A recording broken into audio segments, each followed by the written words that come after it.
Hello everyone, and welcome to another CPL Match of the Week. More preseason action. We're doing some Tier 2 level groups today, and with me, it's Nablime. How are you doing, buddy? I am doing excellent. I can't wait to get into Tier 2 games. So tell me, Tier 2, does that mean they're like twice as good as Tier 1, infinitely better than Tier 0? Maybe if your name's Buenaventura. Well, we're going to find out today, right? Absolutely. I mean, I'm excited just to watch it. Anytime you watch any reasonable level StarCraft where the players are around even scale should be a good time. So hopefully we're going to see some good matches. We're going to watch a good amount of games today between some of the things from Group 29 and some from Group 33. But just a little book keeping to do, just in case you missed it over the weekend, which I mean, I don't know how you would have. Like, what else were you doing? We had a coach show match on Saturday. That was with me and Cole Warpgates. That was a great time. 12 excellent games. Lots of really back and forth action in a lot of them as well. The VODs are on the Twitch. Make sure you check that out. I'm sure that's going to be on the YouTube as well. So if you didn't see those, go back and watch them. Especially now that you know what teams you're on, because we also did the team reveal stream. And in the Discord, you should be assigned with your teams. They should have been, you should be meeting up with your people, with your coaches. Start thinking about your team logo and name. So hopefully you know where you're at, but if you go watch that coach show match, maybe one or two of your coaches was in there. You can go get hype, go watch them play, and get excited for what team you got landing on. So this weekend had a lot of great content. Hopefully you checked it out. The VODs are on Twitch in case you missed it. Both things were a great time, and I mean, really, it's like if you weren't there, I'm just disappointed in you. But it's like that motherly love disappointment. You're not mad, just disappointed. Yeah, it's okay. I'll forgive you with due time. Well, we got games to do tonight. I think we're going to get straight into our first one, and because I run in the show, we're starting with some PvP. Oh, brilliant. Trust the Protoss player to give us PvP. Well, if it was up to me, it'd be all TVT all day. Well, you can choose the groups tomorrow as you're running the stream then. In the top right, in the teal Protoss, it's Hella Bacon. In the bottom left, in the yellow Protoss, it's Shantisquan. Oh man, why do I never practice them before this fucking stream? I do not learn my lesson. I think Shantisquan. I'm gonna go with Shantisquan, but let's just call him Shant, I guess. You got the I in there, Shanty. Shanty sounds fun. We can go with that. Sure, Shanty. Shanty's good. Yeah, but we are still on preseason week 2 here, so this is still gonna be all the games on Eclipse. Definitely an opportunity for a lot of shenanigans. You can hide a lot of proxies, and in some matchups, like PvP, there's always that chance, but no early probe action. I think these guys want to play the honorable way. Are you thinking of Gasteel or in-base gateways, or what? Is Gasteel real in PvP? You don't see it much. I would say no. I think Gasteel has a little more of a chance where it could work if you're against the 2 gateway. Force you kind of slow the tech down a little bit, but well, if it's 10-12 or something. Yeah, I think so. Because then the zealots have to kill that. Well, do they though? What if they come across your base and you put this big economic commitment into getting this assimilator? Surely they'll just overwhelm your defense. I mean, we're just theory crafting here. I'm not 100% sure. Maybe you have the time to rectify the situation, get your defense up, maybe get a shield battery. You got that good micro. There's definitely opportunities. Okay, looks like Hella Bacon going to get the first scout. By the way, as you might have noticed from the name, we have not seen Shantisquan in CPL before, but we certainly have seen Hella Bacon. I believe Hella Bacon moved up from Tier 3, is that right? I believe so, but I'm not 100% sure on that. Hard to keep track of that, especially now that we're in record-setting numbers for CPL 7, over 300 people. That's right. We try to remember you all, but we try our best. Hey, they say the human brain is geared to remember 1,500 interpersonal relationships or something, so I don't know, what's our excuse? We can't know anyone in real life, we have to just dedicate everything to CPL. Look at this probe block. It's very interesting that he is going to so much effort to block scouting there. I mean, it's kind of a bit early anyway, isn't it? I guess he just doesn't want it in his base, but look at this, he goes out trying to attack it, he might let it in here. Okay, but he does pull back just in time. No, nope. It gets in. Oh my god. Yes, the only thing I could think with that is if you really want to do some kind of crazy play, especially since on both sides we do see the gateway into a simulator like normal, maybe that's oh, I want to do DT. If you don't get in the base, you don't get to see it, but the 2 pros of economy this early on, it's really hard to justify that in my mind. But that probe immediately goes down to a zealot and the probe helping out, so the resources spent, it does kill the probe really quickly. Hella Bacon still has theirs alive and well to see what's going on. Cybercore. Oh, don't speak too soon. Oh. Zealot's slapping it right now, and it goes down as well, so both players playing in the dark right now. But as I was saying, it's a bit too early to see what tech deviation we're really going to see here. Yeah, and it's like it's you had a scout probe, you have 2 at the ramp, and it's not like you're doing anything crazy. It's like if you're blocking with probes like that, you're not doing proxy gates. Like you do not have the resources to do that. So it's like maybe if you're setting up for a long-term block, you want to try to make sure DTs don't get spotted, or if you just want to delay the scout of the are they doing 2 gateways thing. But either way, I cannot like see that really being worth it. But unfortunately, it didn't last for too long. You know, not too big of a deal here. And Bacon's got the units across the map here. Well, it's only 1 Zealot on the ramp. Like, see if maybe get some down here. A little extra DPS as he attacks the Zealot on the ramp. The defender's advantage. Second Zealot comes down. Look at that. Very nice marker. Pulling back that into Zealot. That's a great move. And it looks like Hellbacon might not be able to get anything done there, but didn't lose any units. And look at this. Baiting them down the ramp now, actually. Does Hellbacon have the advantage now? Because he can just run right past that ramp. Ooh, Shanty getting baited down. That's a great move by Hellbacon. Now, we'll see if some probe damage go down. Seeing the Robo as well, this is a brilliant move. Getting so much intel. All right, let's see what these Zealots can do. Going straight for the mineral line. They may get drilled. It's sort of semi-drill going down, but 1 probe falls. 2 probes. Oh, will we get a 3rd? No, he doesn't. Okay, so I don't know if it's really worth for 2 probes when he's losing his own like extra scouting probe here. Yeah, oh wait, did he? That's a manner pylon. How did he manage like to build that? How did he build that during the battle? I am perplexed as how he managed to put that down. My God. Yeah, I'm not 100% I think sure you're right, either. it's probably not worth. Yeah, that you can see there's too many units out here. I'm actually a little bit surprised though, because the robo timing from Shanty was so much faster than Hellbacon. Yeah, they went robo before that Dragoon and Dragoon range. So this is definitely a very weird build we're seeing from Shanty. I'm not sure if I really like it that much. We don't see Dragoon range from either I player think this it one, was. right? I think it was a mistake because Hellbacon was too busy in microing these units in Shanty's base, focusing on hitting their build. So that's the price, right? And then we can see a 2 probe lead, which is about right, because killed 2 probes. But I don't know if it's ultimately going to be worth it if your tech is this delayed. Like, of the 2, I think it's more important to focus on hitting your own build before putting pressure on your opponent. Well, I wouldn't call this tech delay, just an interesting choice. Both sides rushing towards that robotic support, babe, even before range. So and the fact that it's happening from both sides here, very interesting. Wow. Hellbacon, though, That is interesting. Yeah, Hellbacon's getting the shuttle like ahead of time though, so maybe they're looking to put a little more pressure on. But every time you see like someone really starting to make Reavers try to work on that, and it feels like if you're skipping the range, you're trying to get the Reavers, you don't care about the shuttle, you're probably setting up for an early expansion. We see this Shanty actually got 2 observers before even the shuttle, whereas Hellbacon just getting 1 and then the Reaver. So Hellbacon definitely going to have the Reaver out soon. I was thinking if you're going Reaver so fast before range, does that indicate that they want to try and harass? They're not going to necessarily keep it with the army. They're going to try and fly straight into the probe line. Yeah, I'm not sure. It's just a weird spot. Like, there's opener from both sides. It feels like someone could try to be a little bit greedy here, especially if Hellbacon wanted to try to get that Nexus down, try to get some kind of advantage. But when you're making units, you're making like this shuttle, you're trying to like build these tech things up. It feels like you want to be aggressive, but like this thin ramp here is so easy to defend, and then both players have the Reaver tech, so it's like busting through that's gonna be very difficult. It sounds like a real easy way to pick up a bad fight and just be in a really rough spot here. But we'll see what Bacon does as that Reaver does finish. Observer from Shanty actually cunningly snuck through where Hellbacon was trying to intercept it around his base, but it was actually just going for natural, and I guess Shanty's saying that's all the intel I need. I don't really care what you're doing. I just want to know if you're expanding or not. Which is interesting, because, you know, he still hasn't had any confirmation of roadway, but presumably if it was DT, it would have tried to come into space by now. Well, I think he when the Zealots got in, those first 2 Zealots from Hellbacon, they did see the Robo. Ooh, Observer goes down for Shanty. Hellbacon still has theirs, so they will have the vision if they want to try to break up here. And we can see that shuttle's now moving across, well, it's made. Is it moving across the map? It's not. Yeah, the Reaver is moving across, but the shuttle is not coming to help it. Little Dragoon skirmish here, 1 Zealot falling for free though. I mean, Shanty has the army here, and Hellbacon wisely pulling back. I guess without the Observer, Shanty doesn't actually know how small the Hellbacon's army is there.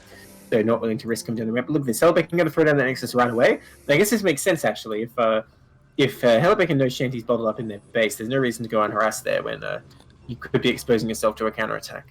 Well, at this point, though, now it's a little risky, because remember, that Observer was around. If it saw that Nexus and Shanty wants to make that decision to push forward, like, this is maximum times, like, I'm going to prep up the army, I'm going to get everything I possibly can, and then try to break through. We do see that first Reaver is made for Shanty. Are they working on another one behind it? Not yet, but still a lot of Dragoons here. And if you just try to push down, you can kind of push these Dragoons off the line here. There's been a lot of investment in things from Hello Bacon. I think you could be real aggressive here. Hello Bacon needs to get out of here. These Dragoons are going to die if they stay here for much longer. Look at this. Shanty's taking the opportunity, coming down here, getting these 2 Dragoons to be huge, and look like one barely makes it out. And now Shanty's saying, I'm ready to come kill you. Your time is up. You thought you were having fun building that Nexus over there? Now I am coming to kill you. Although the Reaver's not coming on its way. Oh, but Hello Bacon's Reaver already in position to harass. Yeah, this is going to be a big decision point here. How much damage does this do? Can the Reaver go through? No immediate reaction. Okay. Bad first target, but still no reaction coming out here. Oh, that second one is brutal. So many probes going down right there. Shanty has to make the choice. They're moving across the map here. Hellbacon's done so much damage here. At this point, pull back, just survive the attack. But he's not even going to go through with it. Just going to GG there. I feel like you at least go for the attack, right? Like, you take a lot of damage, yeah, but you can at least find out. If you force your way up that ramp, there's always a possibility you can just deny the production, then you're in a base race, and if all your opponent has is a Reaver and a Dragoon, he's not going to win that, right? Yeah, definitely hard if he wasn't able to like get up the main ramp, he would have lost, but I don't know, there was definitely a chance that he could have. Yeah, a little unfortunate there. I mean, with the Reaver still forward, like, if you got that shot, killed all those probes, and immediately pulled back, maybe you get there in time for Bacon to defend. Even though, like, Bacon all he has to do is even just give up the Nexus, hold his ramp, like, wait for the reinforcements. He's done so much economic damage at that point. But still, it's worth trying, because the game's instantly over the moment you leave. But if you go for the attack, maybe you win. So it's worth always trying it say zero. I like that. It's kind of philosophical. Yeah, well, we'll see how this game goes here as we're going into another matchup. Different players this time. In the top right, in the blue Zerg, it's Icewind. And in the bottom left, in the orange Terran, it's Taro Milk Tea. So I believe these players are both new, unless Icewind is actually the same person as Ice-Axe, but I don't think it is. So correct, it is not the same person as Ice-Axe, although I'd love to see them play now. That'd be fun. The ice battle. Both Zerg, incidentally, right? Yeah, it's about who can keep their cool, right? See, we can do wordplay here. We can do some wordplay. Oh, that's good. That's good. But we'll see if these two, hidden gems, how good they really are. Do they really belong in Tier 2? Are they actually Tier 0 players in disguise? We're going to find out. I mean, look at that APM spam. Up to almost 400. Oh, that means absolutely nothing. That means so little of nothing. But we do, like, this is a good opportunity before action really kicks off to talk about the preseason and how the tiers work. Because now people are in their tiers. Like, on Discord, you've been assigned a tier with your team and everything. But in the preseason, that was kind of like a testing ground of like, hey, can you hang with people? So there's probably people in your groups that were like a known quantity. Like, we know how good they are. How good are you compared to them? And that kind of helps us gauge where people should start off at, especially with a lot of new people joining this season. It's hard to be like, oh, well, if you say you're MMR's 1500, but you've only played 5 ladder games, like, that doesn't mean pretty much anything. That's right. That's right. So, of course, these two unknown players, we didn't just put them here in isolation. We have some idea where they're at. And like I said, we're really going to find out. Oh, drone scout going down here. I do like the safety of the drone scout. A lot of Zerg players skip that, but that's when you see things like vultures getting in your base happening, and that can be absolutely devastating for Zerg. Sometimes one vulture getting in your base is just enough to end the game in this matchup. Although I'm sure as a pros player, so you're sitting there saying, in this matchup, dude, any fast unit getting in your base is an end to the matchup. This is why I only like PvT and PvP. Like, I mean, you can survive one Zergling, can't you? One Zergling, I thought, is kind of fine. Well, it's never one just Zergling. one. It's always like 3, literally just one. But it's never one. Okay. But say if one got in, you'd be fine, right? Yeah, you'd be fine. The probes could fight off one, but hey, here's that first drone scout. Like you're saying, getting a lot of that nice safety information. Both players got their workers checking out what's going on. It was a hatchery first with a pool and gas behind it, so nothing unusual from the Zerg at all. I'm expecting to see 2-hatch Muta play, which is always a little bit of an interesting move, I feel like, at the lower levels like this. Oh, this SCV! He does not want to be fighting drones. Oh, losing the scouting SCV that early is not good. You need a lot more information as Terran than that. So Terran definitely very blind right now. Yeah, absolutely, and definitely not the way you want to be going here. And I think the drone like got all the info they were really looking for. They went forward and just want to see, did you take a gas? It's like all I need to know is like, are you going mech? And the answer is no. It's like I don't even care what you're doing after that. So they're not going to see the CEC star or anything, but knowing that it's not that mech build, you don't have to worry about that early vulture pressure.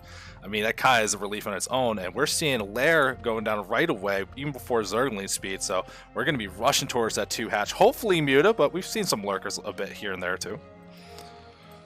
Yeah, I mean, I think at lower tiers, 2H Lurker is a fine option, as long as you're just trying to kill them, you know? I know I've said it before in cast, but I do not like 2H Lurker and then expand. I think it's quite weak if your opponent takes quickly. But nonetheless, like you say, Lair coming up, that's probably good for Terran because he lost that scouting SUV, but you kind of assume they went straight for Lair. Oh my gosh, these Lings and SUV just passing.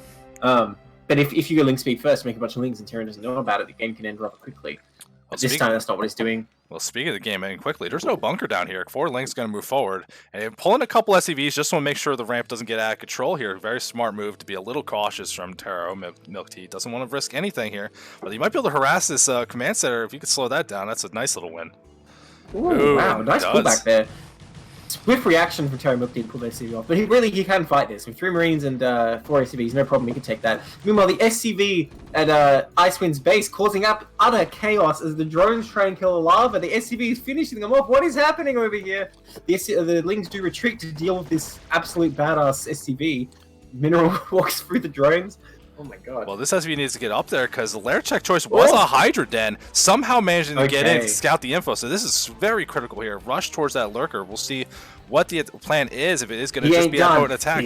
What is happening? He's going for another one. Oh. I mean, he did go for another one. He was going to get it. Went for another one. 100% correct. So, but getting that info. That SCV was a goddamn hero. Absolutely. Well, I mean, if it got more kills, you know, right now it's just a veteran. It needs to keep upgrading in the ranks. Oh, okay. What's the gatekeeping of hero? How many kills do you need? You're an SCV. Come on, he's 50 minerals. Like, he killed the drone and distracted so much mining. Scouted. Well, the Link try to poke in. This bunker is here. We're going to be able to see everything we're looking for. And that academy is about to finish, so scans will be there and on the way. So knowing there's lurkers, you don't have to like waste scans checking out the tech or anything. You could just save them up for the attack. That should be a nice relief for Taro Milk Tea. And I'm actually seeing a factory behind this, so I'm guessing to get like a pretty quick siege tank, or is this just like a rush for a science vessel at this point? You can do both. I think this is the ideal response against 2H lurkers, going 2 barracks and then the factory. Now, I think the best option, you get tanks and you go straight for a dropship, not a science vessel, because if Zerg is committing all their forces to either contain or attack your bunkers, there's not going to be much at home. They have no Scourge. You can really abuse drops and shut down Zerg completely. I mean, no matter which option they go for, if they went for a 3rd base behind this, also, you can cruise around the dropship, find it, and then kill it, or you can just land in their base and destroy their tech. Now, looks like Terramok 2 trying to move out a little bit here, but I think this is a mistake. I think Terramok 2 really needs to throw down additional bunkers here. The tech behind this is correct, but you can't defend this in one bunker. If Icewind comes with full force, I think this Bioforce will die, but picking off those Lings is nice. Well, looks like Terramok 2 is going to be brave and try and zone the map here with Bio, but I do not like this. Spending both scans already. What even on? I didn't even see. One was in the main, one was like pretty far up the thing, so did not see where the lurkers were. This is actually really dangerous here. There's going to be a couple at the top of the ramp. Can they get Burrow? Start getting good shots. Taro Milk Tea takes up damage, doesn't pull back in time, losing so much of this Bioforce already. And what a terrible engage to take, unfortunately. Icewind feeling real good. It's going to move right on forward with the lurkers. Totally proper to kind of push forward here because there's just nothing to defend it. You see bunkers trying to go up here, but where's the actual units to put in them? They got 2 fire bats. No scans though. There's no scans available, so these lurkers can do what they please. It's such a shame because Terramok T was like building the right buildings behind this, but then moving out was just a mistake. You just sit behind your bunkers, get that dropship, and off you go. But now with the bio dead, these bunkers don't do that much. No scans as well. And it looks like, honestly, Terran's just going to straight up die. Like, what's to stop these lurkers just running into the main as well? Yeah, I mean, SV's trying to get pulled off here, but if nothing else, you lifted a CC, that's half the scans gone right there. These lurkers still very healthy, going to keep moving forward here. Icewind is losing control of the macro back as his attack's going on, but the opportunity to do so much damage here, really not the worst thing. Lings do try to go into the SCV line, do get cleaned up. Here's all those reinforcements, though. And on top of the production, I don't know how you escaped this Taro Milk Tea. Unfortunate time to move out there. Takes a big punch. All right. I have an escape plan for you. You lift up your CC and you fly to the next map. GG. Unfortunate. Yeah, so that is a pity, but hopefully it'll be a learning experience to Terramok T. Like, Yeah, the follow-up was perfect, just not the defense. Really got to respect that 2H Lurker, and this is the kind of play I was saying is better for Zerg. You just like kind of run in there and be like, right, here's some Lurkers, and try and kill them. A lot harder for Terran to deal with than just sitting back and expanding. Yeah, absolutely. And honestly, this is one of those real key things that, especially if this is like your first season playing CPL, you're like, oh, I like Brood War. I heard this community where I can learn how to play a little better. You're gonna lose a lot of games abruptly, and it happens to everybody. No big deal. 100%. I think it's to learn Brood War. You probably have to lose like, I don't know, 400 games to start with. I would say is my ballpark. Oh man, that's brutal. That's just demoralizing. How about we just watch another replay instead? In that top right, in the Peach Protoss, it's Shantasquan coming back in. And in the bottom left, in the yellow Zerg, it's Crispy. So we got two other players. They didn't play top versus bottom, so we got to deal with these colors, unfortunately. Sorry, did you say Crispy? Isn't it Crispy? I think it's Crispy. I'm going to say Crispy. Whatever, man. It's close enough. I don't know. They're probably sitting there like, oh, they said my name wrong. I'm quitting CPL. Oh, I hope not. I mean, if that's like your barrier for I can't handle this game, you know, this StarCraft's gonna be a difficult game for you, but that's okay. We know what we're all trying to be like friendly here. We could say Crispy, it doesn't hit the tongue right, man. Like it's just no, not it doesn't. But maybe that's what they intended. You have to respect their intentions, you know. So I'm gonna go with Crispy. Whoops. Well, that's completely by right. Yeah, we are seeing the pylon up at that front wall here, and that'd be a scout of the probe. So I'm guessing this is going to be a forge expand, just trying to get the information behind it. And we are seeing a pool first, not over pool, so the opportunity to do a little bit of aggression here. Let's see if Shanty scouts this out and knows how many cans to make and at what time. Here. But the gas behind it, someone's listening to. Just the drone trick. I was so excited for a moment. I thought we were going to see the best build in the game, 9-pool speed, but unfortunately, just me a 9-pool with an extractor trick to get more drones out. Instead of drone scout as well, I'm intrigued that you go for a drone scout on a 2-player map when you're going 9-pool. Because I mean, whatever they're doing, you're still making 6 links straight up, right? So the probes here scouting. Like we're gonna devil's advocate this, right? Like the probes here scouting. If the drone scout moves forward and sees you making 2 cannons, don't make links, right? Like maybe that's like the move. Yeah, I did see a pro game. I believe it was Snow versus... No, not Snow. Mini versus some Zerg. Or Zerg. And the Zerg went 9-pool and made only 2 lings and kind of played into a normal game from there. So yeah, maybe you're right about that. Well, it's just the one going through here. So these 3 lings on the way are going to be able to move forward here. If you don't make that second cannon behind this, like this could be real dangerous here. Shanty's got to be very careful how they're managing here.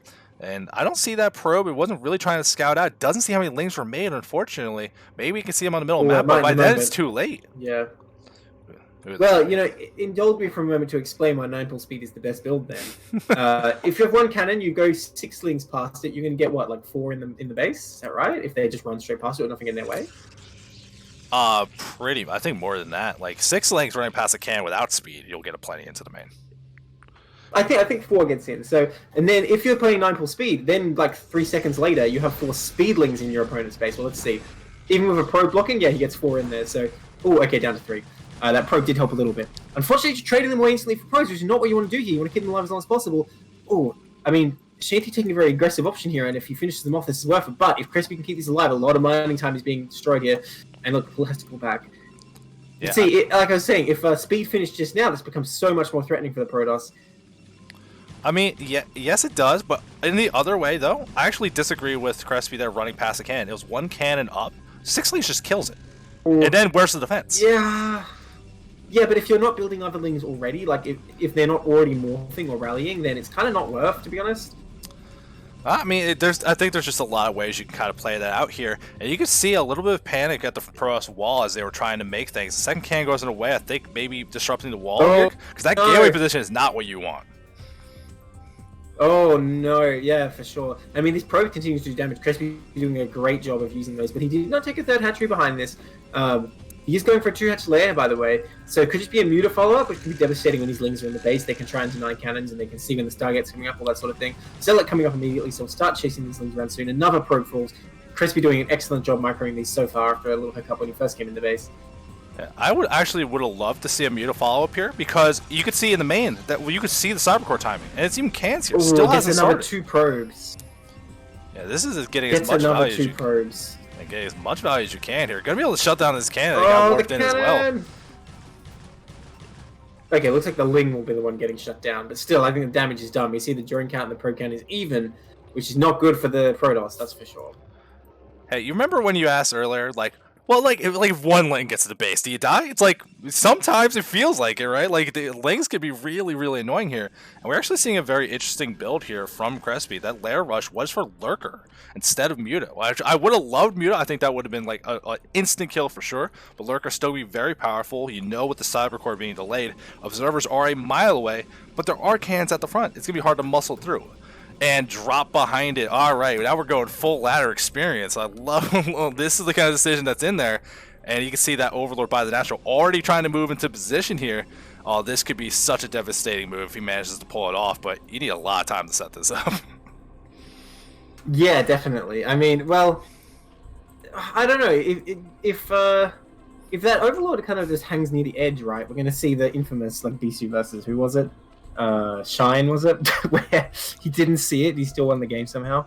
Well, I don't think that's Shine. We'll see. I think, Hydras were made and shot down a probe, but that doesn't look unusual. Like, Hydras this early, Yeah, that's that not could just be Hydra bust, right? Yeah, so this could be a big investment in cans at the front. Like, this, Does he know it's only 2 base? That's the thing. Because if it's only 2 base, I think it tips you off that either it's going to be drop or something. Because if it was 2 hatch Hydra, it would have been attacking already, right? And 2 hatch, it's really not very good. So if you have 3 cannons up at the natural, you're kind of like, okay, I'll be fine. So I don't know, if Protoss did scout there was no 3rd, and I see someone has vision there, then you must have an idea, but I don't think you did because it doesn't look like there's much of a reaction yet. No, that was from a while ago. Remember, the probe left base early, didn't see the Lings being made. It went to go check the 3rd. And at this point, like, this could be a 3rd hatchery in the base. It's not optimal, but it could be. Or, like, at that point, like, I know a lot of the advice I've received was just like, you know they have a 3rd hatchery. Don't waste your time scouting for it. Get more relevant info. So if you just assume there was, this could easily blindside you very severely. Well, you're kind of right about that, because if you get in the main, of course, you see much more useful info. Okay, so we see a Stargate coming up right away. And I'm really worried for Shanty here, because there's no additional cannon going down. The main drop is, well, it's not... Oh, it's complete, isn't it? Yeah, it's been complete. What are we waiting for? I mean, those Lurkers finally go in. It's time to start that slow process of elevating stuff in. That Stargate about to finish. Corsair's going to be a while away at this point. And the Zealots did poke out, see some Hydras at the front, but not a lot pulling forward, and they didn't have speed. That's suspicious at this point. If you're making Hydras to be aggressive, where's the speed? You're supposed to be getting these upgrades. And I like this choice. Two are in the main, but not waiting. Like, he's going to wait till 4 before anything. Hydras start looking up at the front as well. The Lurkers expose themselves, and the Zealots are going to push out, but they don't have vision here. Oh, Shanty knows they're dead. Oh, God. That's kind of funny. Do you think they assumed the Lurkers were in their main? They're like, oh, I'm about to die? Or they just knew their robot was going to be so far away? That's interesting. Yeah, I want to say, like, this is an early GG, but also not an early GG. If they somehow deduced Lurkers were about to hit their main, then yeah, they should have left. But, like, they didn't have that info. Come on. Well, I mean, that could also... I just want to see probes die. I mean, that would be nice. But remember what we saw in the other game? It felt like a very early GG. So maybe that's just a problem that, like, a coach could help Shanty out with. Is just, like, try to play these out a little bit. Because, like, especially with these really aggressive tech plays... It's very easy for these plays to they do damage, but not critical damage. And it feels bad, but when you watch the replay, it's like, oh, that wasn't that bad.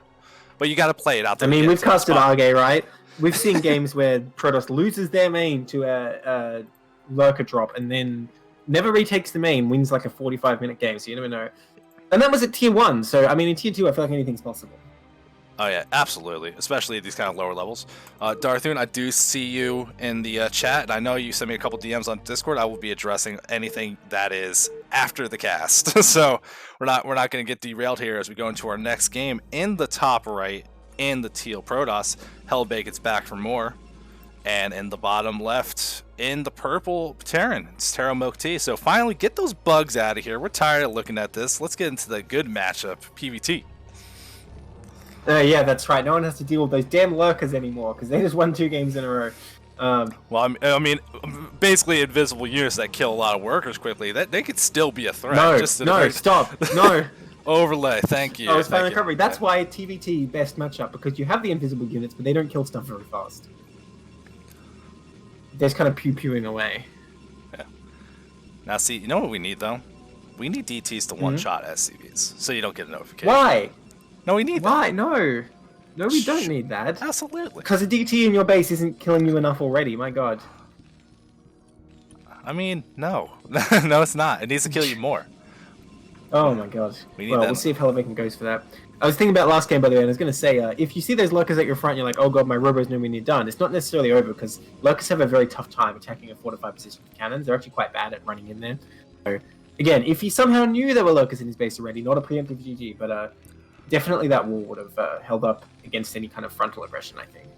Let's see, that was going to be the point. I'd say maybe not, because that wall, particularly, I think. Okay, it was a bad wall. Yeah, but, the cannons are very spaced out. I think you slowly chip your way through, and especially if you're going to be aggressive with Hydras, like if the Hydras lead the fight, it's like you're not going to be able to use Zealots to help. The Lurkers are going to destroy those, and then it's like if you can get the Lurkers in a good spot, they're going to hit multiple cannons at once. You might lose some of your forces in there, but you break the wall. Range. That's true. Speed or range, so those Hydras are not going to be super effective.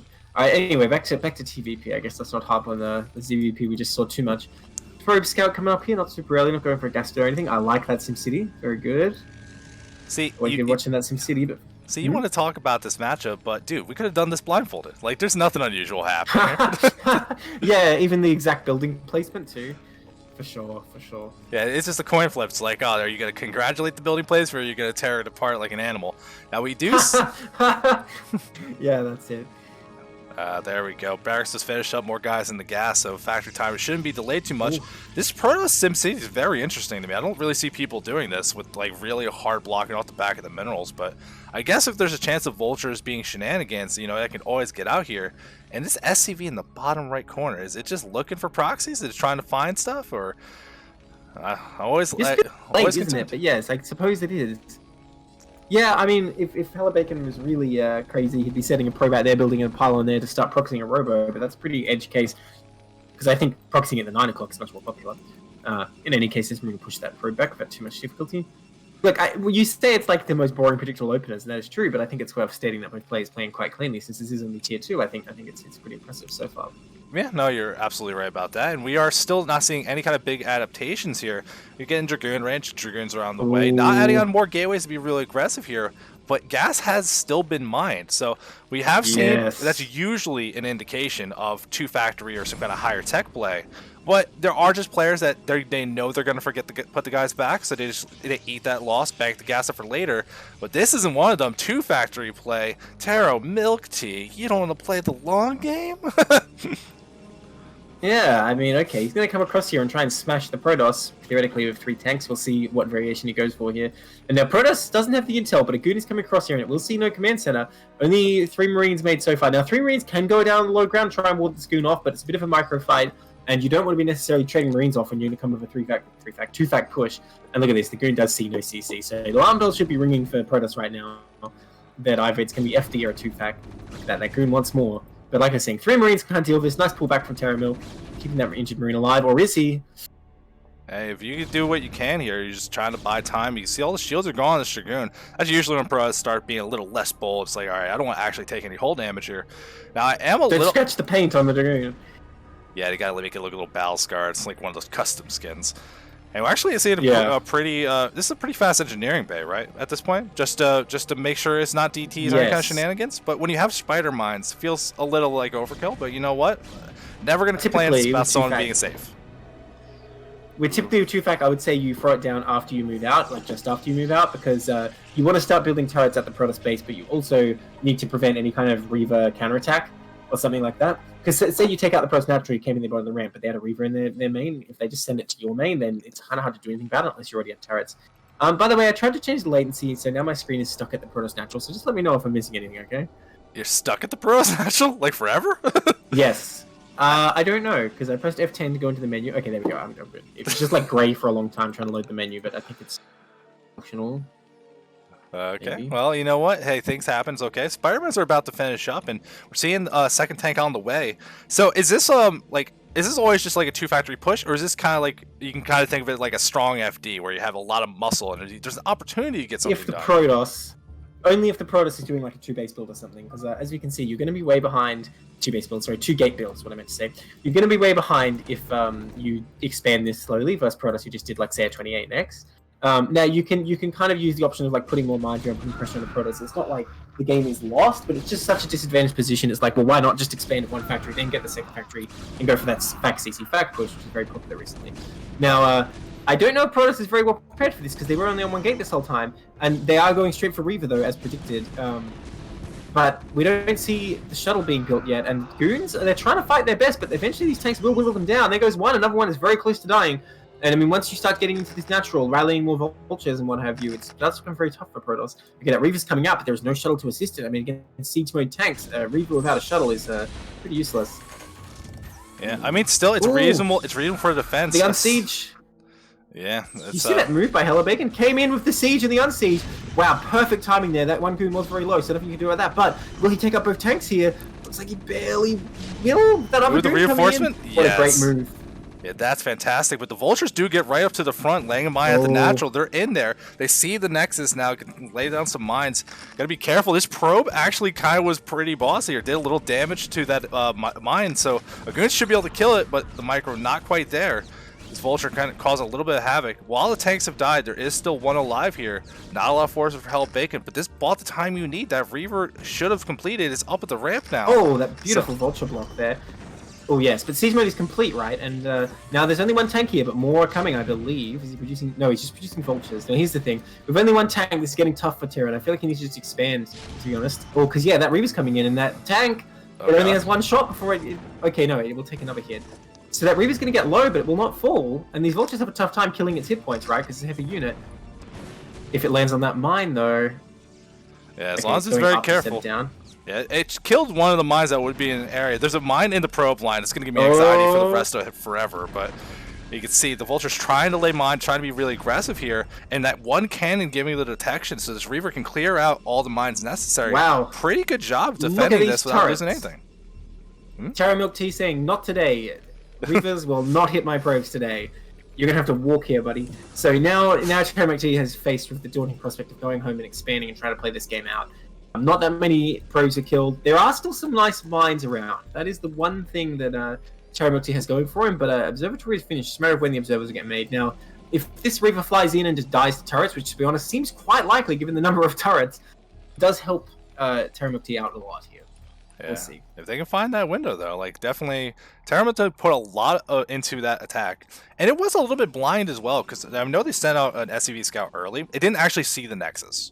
So, like, I feel like you made the right move there, but the Dragoon, there was a lot of stutter step. It did slow things down. It killed a lot of the Marines, which does help a lot to defending with that early stuff. And then that one bad engagement with the unsiege at the wrong time lost all those tanks early. So, Terra Milk Tea, I think that pressure... Well, he's re-sieging too much, to be honest. Okay, here comes his shuttle, though. Turret hitting it immediately, and Little doesn't know there's more and more turrets coming in, so no chance. Drops it right next to the mines! Terra Milk Tea's plans came to fruition perfectly there. Oh man, that's the 4D chests where it's just like, I'll put the mine here. I know you're gonna go past it, and it's like I'm just gonna bait you in. It's like it's just the one turret. You can get past the one turret. No, you can't. Not these guys. Got the backup layer. So unfortunately, lost that heavy investment, and especially because shuttle speed's being researched. Like that's definitely a real investment to lose. Yeah. Is that command center out in the natural?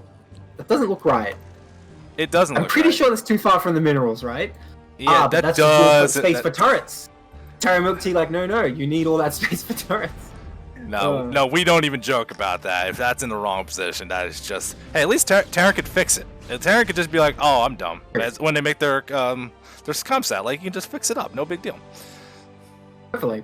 We'll see about that. But I mean, for now, no mining going down there yet anyway, so not really an issue. And we see like very little SCV production from Terra Milk Tea, which is a big mistake here. Protoss continue to make progress, exactly what you want to do, but Terra Milk Tea falling. Okay, like you say, Terra Milk Tea falling more and more behind, lacking worker production here, and then honestly, that's going to be the biggest issue. Although Terra Milk Tea is behind from that push, honestly, they would be in a not too bad position if they'd kept up the worker production. But now, thinking Protoss is starting to think a bit of a terminal lead, I suppose.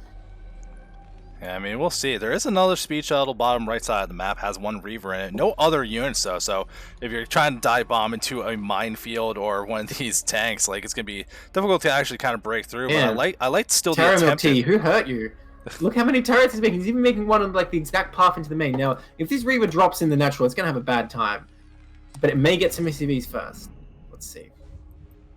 Well, a little Vulture hit squad is trying to move out here. A probe does get to the 12, but here's that drop. Oh no! All these siege tanks. Oh no! Yeah, it doesn't lose the shuttle, but that Reaver didn't have a chance to do anything, unfortunately. So, real rough situation here, but that probe at the 12 o'clock starting next Nexus, so Hellbacon has the next step here. Trying to spend the money the best they can.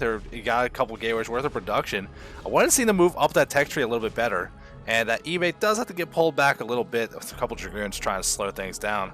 But really, Terramil T, like, they deflected those Reaver harass. It's been a heavy investment from Protoss that didn't yield in anything. So while it's a lot of turrets, I think at this point, for how well the defense has gone, worth it. Yeah, pretty much. And now it's Protoss' turn to be the one slacking on workers, which has afforded Terran a little bit of an opportunity to catch back up. But honestly, both players missing a lot of workers here.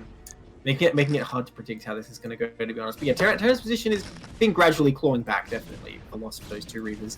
And look, these mines might get some value, you never know. That third Nexus now already secure, though. Very nice pile on by Hellbacon, knows what he's doing there. So that's not gonna be an opportunity for harassment. But these 5-speed vultures running around, you never know. They can catch a transfer, they might just slip into the main. There's a lot of threats from 5-speed vultures on the map. Yeah. And I do see another speed shuttle, so maybe this is going to be like the that speed shuttle play that we've seen out of a couple of the higher tier players. That it's just a lot of speed shuttles, a lot of gateway units. Maybe go into Templar instead of using stuff like Arbiters instead, which we've seen that it's difficult. So I'm not really thrilled about it. But with a Stargate behind this on the way, maybe there's a different plan because I don't see a Citadel, I don't see Templar Archives, but just going Stargates. This might be my kind of play. Yeah, there is in fact a Citadel, but no Templar Archives yet. So yeah, still right about that. Oh, where was that? I missed it. I feel like I'm blind. It's above the gas. Oh yes, that's like hidden by the scoreboard. All right, so never mind. It could be an opportunity, but still, it'd be slow for Arbiters at this point. But you know what? The kind of the world is your oyster at this point. You got a couple of bases, you got everything. Terramil T is building up a decent tank out though, and starting to add on factories and getting armory behind it. So, you know, this might just be like my initial attack didn't work. Let's build up and do a nice big one-punch attack later on. Yeah, I mean, going for 6 factories here, Terramil T is going to have a strong push, and if it is indeed carrier, that will give a window where Protoss investing all that money to carrier instead of that much defense. Do you see those cannons in Protoss main, like in the top left? I'm not sure what they're defending, but they sure are defending it. Okay, looks like it might be Arbiter, but it's going to be very delayed. I have a helpful rhyme for you Protoss out there. Archives at the same time as Gate, or your Arbiters will be late. Stargate, that is. I should clarify.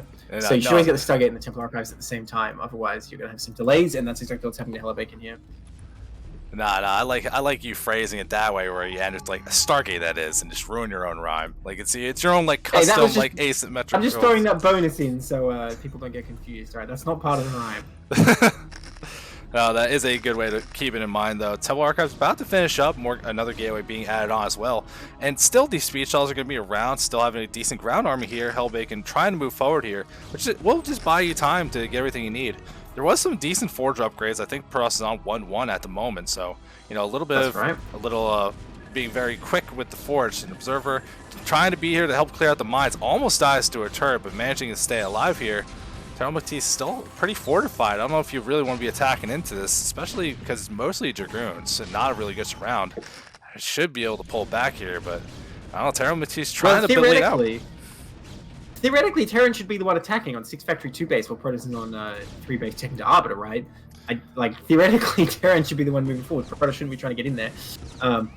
We said Terran actually does have to kill that turret to get a comstat at the end of the day, but no problem doing that. It's already done its work, stopping Reavers coming in here. But yeah, I'm worried for Protoss if he stays too close to Terran, especially if he commits to an attack. Terran's going to have a devastating counterattack here because he just has the production. Nice micro with that Goon, pulling back the engine one, though. Very nicely done. And these Vultures don't have any mind. Not much they can do here. Especially not there. I mean, just doing whatever you can. The best you could try. Like, things are going to get done. More gateways getting added on. And we're seeing that, I think we're going to see Hellbacon just keep trying to apply pressure because if, like, while it feels ill-advised, but if you're being forward, and as long as you don't lose your units in a really silly way, it does let you, like, the Vultures can't really get a lot of just those 3 goons. Well, that's why I said just lose if 3 you goons don't. for free. If you don't. This Reaver's still hanging out here, and there's no anti-air other than turret, so it's sitting pretty. But that turret's about to finish, and that shuttle not full HP. Look how much Terran stuff there is here. This is a big army. Now that Reaver could do devastating damage when the tanks are on siege. Is he going to drop it? He's not dropping it yet. The Goon's forced to pull back. Looks like Terran will take this location for now. I mean, this might have been, if you're going to make your attempt to go in here, when everything's unsieged, this could have been the move, maybe. And here there comes it is. that. Yeah. Ooh, nice Scarab. Very nice Scarab there. And a huge Mind Drag as well, taking out a few tanks. Now, Terran still has a lot here. That Reaver doing huge damage and not being targeted either. Carrying this fight so far. Oh my gosh, 4 kills in that Reaver. I believe they're all tanks. Gets a 5th one. Picks up, still alive. Ow. Rolls on out of there. Nice. Yeah, he's back for more. That attack went far better than it had any right to. But Terran Mukti had things grouped up. The Reaver doing his maximum splash damage. And I think there was a Vulture Mine that helped out with that a little bit as well. Definitely there was. Yeah, yeah, Zealot dragged it there. This shuttle needs to be careful though. Don't fly near those turrets. Anxiety. I swear that turret like aimed at it for 1 frame before it fired. Oh. It definitely could be some anxiety from what we're seeing here. But still, like, just trading us back and forth is buying all the time you need, right? Because all these gateways are starting to kick in for Hellbacon. He hasn't started that, the really working on the Arbiter stuff. Like, he's got the technology, but we haven't actually started producing them and start building up the energy. So definitely a missed opportunity here. And you can see some of the units from Terran Mukti did sneak out, a couple Vultures and tanks. Hellbacon's still pushing forward here. He's going to work his way through these mines and turrets slowly, but let's see if that counterattack can go anything. The pylon wall definitely going to help here. And I don't know, yeah, this is bold. I'm really impressed how well Hellbacon is marking this observer. I say that as it's dying to a turret. Damn. Why do you say that? He was doing an amazing job. Right? He was doing an amazing job of keeping it alive even with all those turrets there, but he does just lose it. But he's going to clean up this counterattack very easily, I think, and this is why Terran doesn't normally go for this. You know, a handful of Zealots and Goons really do crush a handful of Vultures and tanks, unless they have like mines and turrets in position. And this counterattack's continuing. Terran makes you with excellent mine placement on under pressure there, but I don't know if it's quite enough. There's still more Speed Zealots coming here. Okay, Hellbacon does choose to pull back. I mean, still 2 base versus 3. I think Hellbacon's doing just fine here. And once the Arbiters come out, the whole dynamic shifts and Protoss will start to dominate this. However, instead, I think we're just going to see another Nexus down in the bottom corner with a couple units there. So even like a little Vulture counterattack, if it finds it, isn't just going to devastate everything. Being very careful here. +2 weapons just finished as well, so Hellbacon's ground army well upgraded here. They're going to keep moving forward, not consolidating to a really big army, and finally going to start working on these Arbiters. I feel like that could have been a long time ago and would have been very fruitful. But making that first Arbiter on the way. Recall first, I gotta say, I feel like this is a common thing. If you can afford both upgrades, always get Stasis first. You'll never, if you start like the Recall and the Arbiter, you're never gonna have Recall energy before Recall would finish anyway. Stasis is more immediately useful. Definitely. And I guess if you're in some kind of really tight scenario where like you can't afford what is it, 150 gas for 100 gas for Stasis, you're like, okay, I'm just gonna Recall straight away. I guess it makes sense, but come on. Hellbacon, how much gas do you have right now? I mean, like, if that's... I don't think you need... Yeah. I think if you're that tight, you need Stasis more anyway. If you're that tight for money, you're probably probably true. about to die. So... Well, at the same time, though, if Protoss is, like, about to die, a way to, like, somehow spin the game back is a Recall that does more damage than it should. You know, Recall's definitely the desperate option, I feel. Stasis is the, like, okay, I'm just gonna fight you option. I mean, I still like because Terran Mukti not giving this up, keeps trying to push out here. Yeah. If you get to that little spoke where there's 2 paths to go outside the natural, I feel like it's a lot easier. But if you can't push to that point and Hellbacon sets up that good contain, that good spread, that's a lot harder to kind of work your way out here. But still, Bacon's so far forward. Look at this giant probe transfer. That's going to go completely undetected. We're seeing some scans go down. Maybe they could find something here, but really, there's no big weakness that Hellbacon's kind of letting his opponent have. Starting to really grow a decent supply lead, and not even like behind on tech or anything. This game's been executed quite well from start to finish.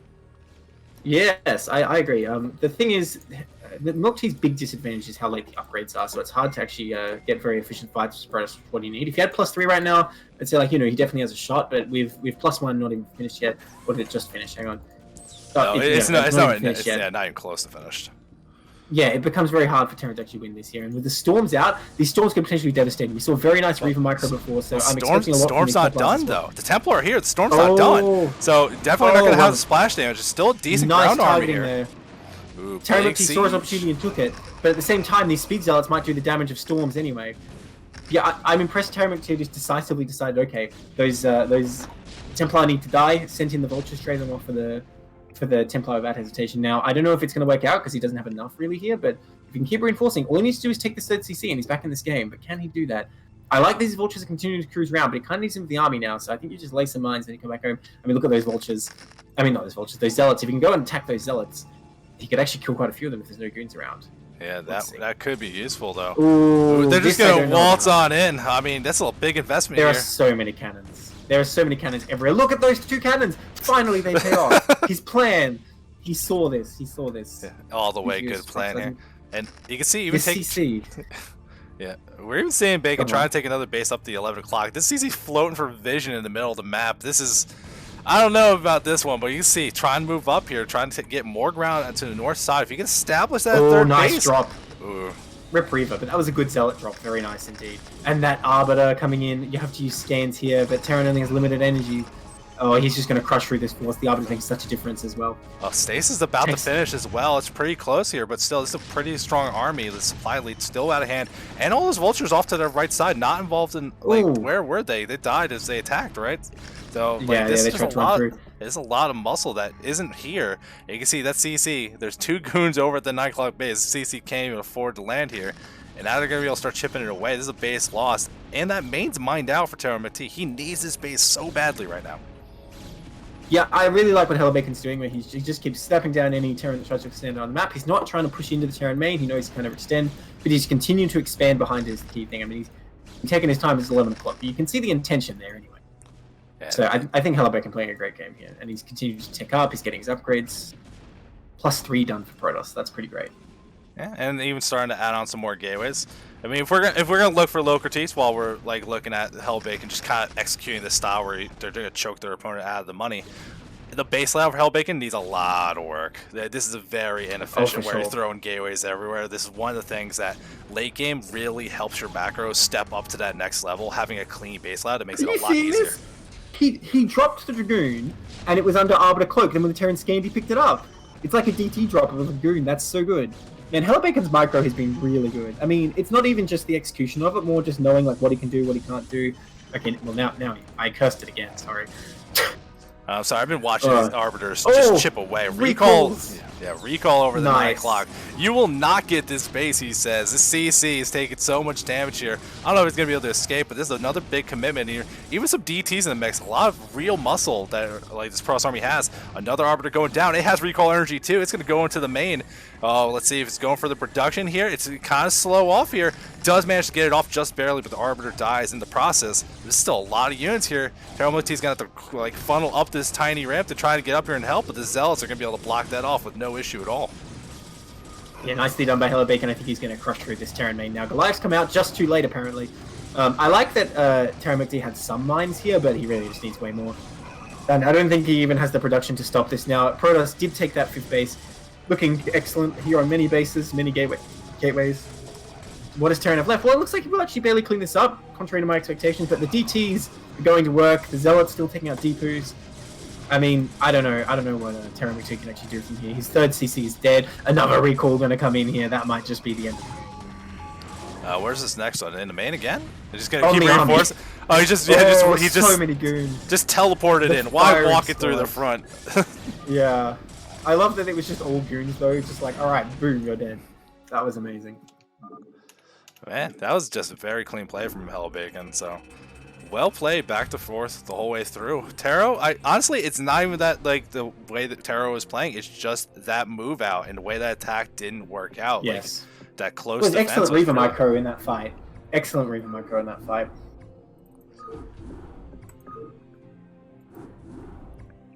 Yeah, but still 2 seconds here. Yeah, not a problem. Well, we're going to get into our last game of Group 29. Then we still got a whole bunch of you for Group 33. So, you know what? This cast is going on for a while. If you like what we're doing, there's a subscribe button. We like seeing that number grow. But you know what? That's up to you. We like just having the viewers here and having a good time. If you are having a good time, tomorrow we're casting more stuff. The Blime's going to cherry pick some games. I don't even know what he's grabbing. I'm just going to be along for the ride. I'll make sure I bring a Pello in case he grabs TVT. You know, it'll be fun. But I was just about to say, it's going to be like 9 TVTs in a row. They're all going to go to 1 hour. It's going to be great. Oh, and fantastic, Darth, on subscribing with Prime. Very appreciated. Oh, thank you. Wow. We can get into our next game. Last one in Group 29. And we still got many more ahead of this, including a lot more Eclipse. Remember, preseason week 2 is all Eclipse all the time. So if you're having trouble on this map, you got a lot of preseason games you can watch and study. But let's get into this game. In the top right, in the blue Zerg, it's Icewind. And in the bottom left, in the brown Protoss, it's Shantasquan. Wait, why do I stumble every time? What has happened? I think you said it fine that time. That was alright. Well, no, it's like the hesitation. Because I do this at my job. Oh. Like, I call customers and it's like, oh, I got a question about your order for.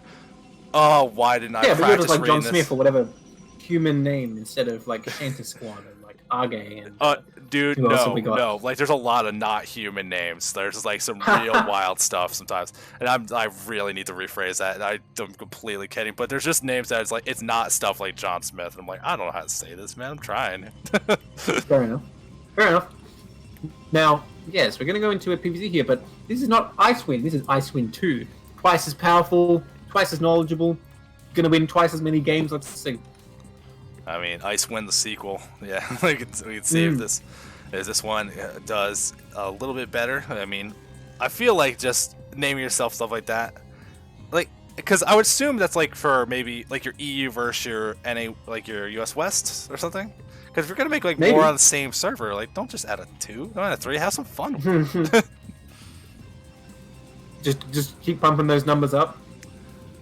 Oh yeah, just like skip the 7, make it really look like you laddered the hell out of some stuff. Oh, we are gonna see I'm going to that. make Nebline 355. I mean, if you want to. Now, I'm just, before I say anything, I pull out my handy dandy notebook. Everyone, if you're looking to get a little better at StarCraft, a little quick notebook to make things a little easier to learn. That forge next to the pylon on that side, I'm not sure. That doesn't seem awesome. Yeah, I can see a 2-gap wall here, but typically what you do is you put the forge touching the cliff and the gateway touching the cliff, and you just have a 2-zealot gap in the middle, I believe, is the optimal wall here. Yeah, which also Because that means egg block's a bit on the right. which also means the pylon has to be lower. It can't be part of the wall. Mm-hmm. So definitely Yeah, so- some rearrangements. There's if you guys are playing Protoss or Terran and struggle with your walls, there's a great resource on the internet called broodwall.com. It'll show you common walls on a lot of common maps. So if you're like, I have no idea what Is I'm it trying to updated do. for Eclipse? Dude, It's updated I hope for so. Man, just like maybe. I would There's a lot assume of so. maps, but perhaps no Eclipse. Now, Zerg went for hatch first here. No guess yet. I assume we're going to see a third hatchery coming up pretty soon. Yeah, now I'm not sure about getting this one cannon up at this point, because it was hatchery first from the Zerg, and there was a scouting info, so you know the timing. I don't think you need to get this cannon. I think you can afford to get the gateway first. But I mean, area Definitely size against hatchery first. Yeah. So I think there are just kind of situations where it's like, if you're uncomfortable, being safe is never a bad thing. It's never going to lose you the game. It's just, cutting every corner you can helps out so much, especially with Forge Expand. So we'll see how things do play out, though. The Probe Scout does stay alive, sees the hatchery complete, and we're going to see that Nexus. It's nearing completion, but there we go. Finally, a gateway gets started. This wall has holes all over the place. This is this is good. This might be a lesson. This might be a teachable moment. Yeah, this wall is like pulling a splinter. It's just like ooh. You like honestly, it wouldn't be so bad if it had the gateway above the forge here at least. Then it's still like one big gap on the left though. Definitely, like even if you just put the gateway touching the forge on the left side, at least you would have like 3 gaps on the same kind of level. But now you have this huge gap on the left as well as 2 gaps on the right. Unless the pylon touching the cliff is tight, but I don't think it is. Pylon between forge is definitely open for Zerglings. Convenient for Protoss that isn't going for a big Ling all in, because they would just run through that wall like water through a sieve. Yeah, but so let's even ignore the Ling all in, which is definitely a threat here. I think you could easily go for it if Icewind wanted to pull the trigger and try it.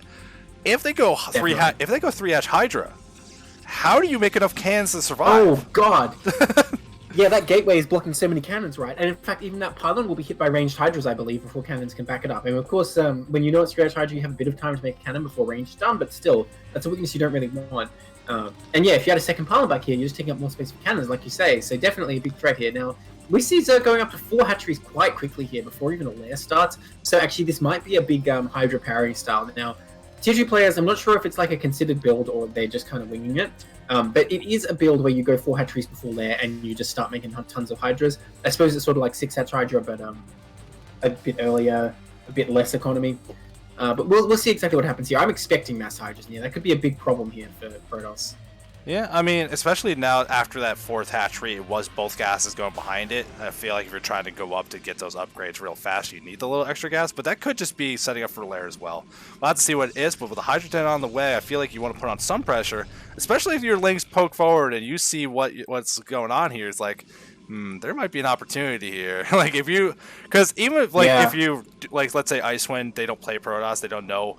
Like, I don't know what's like a really good wall or not. They can know, like, this doesn't look normal. This isn't what I usually play against. So that's usually already an indication that maybe something can go wrong. But with that Stargate on the way, that scouting info might come through for Santee in time to see what's going on.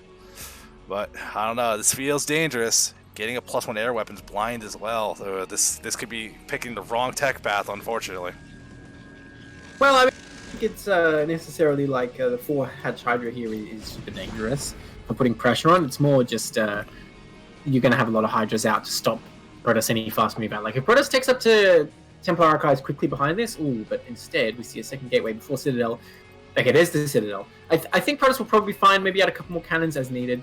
The fact that they've got double gas here perplexes me. I assume we're going to go up to a layer at some point with double gas.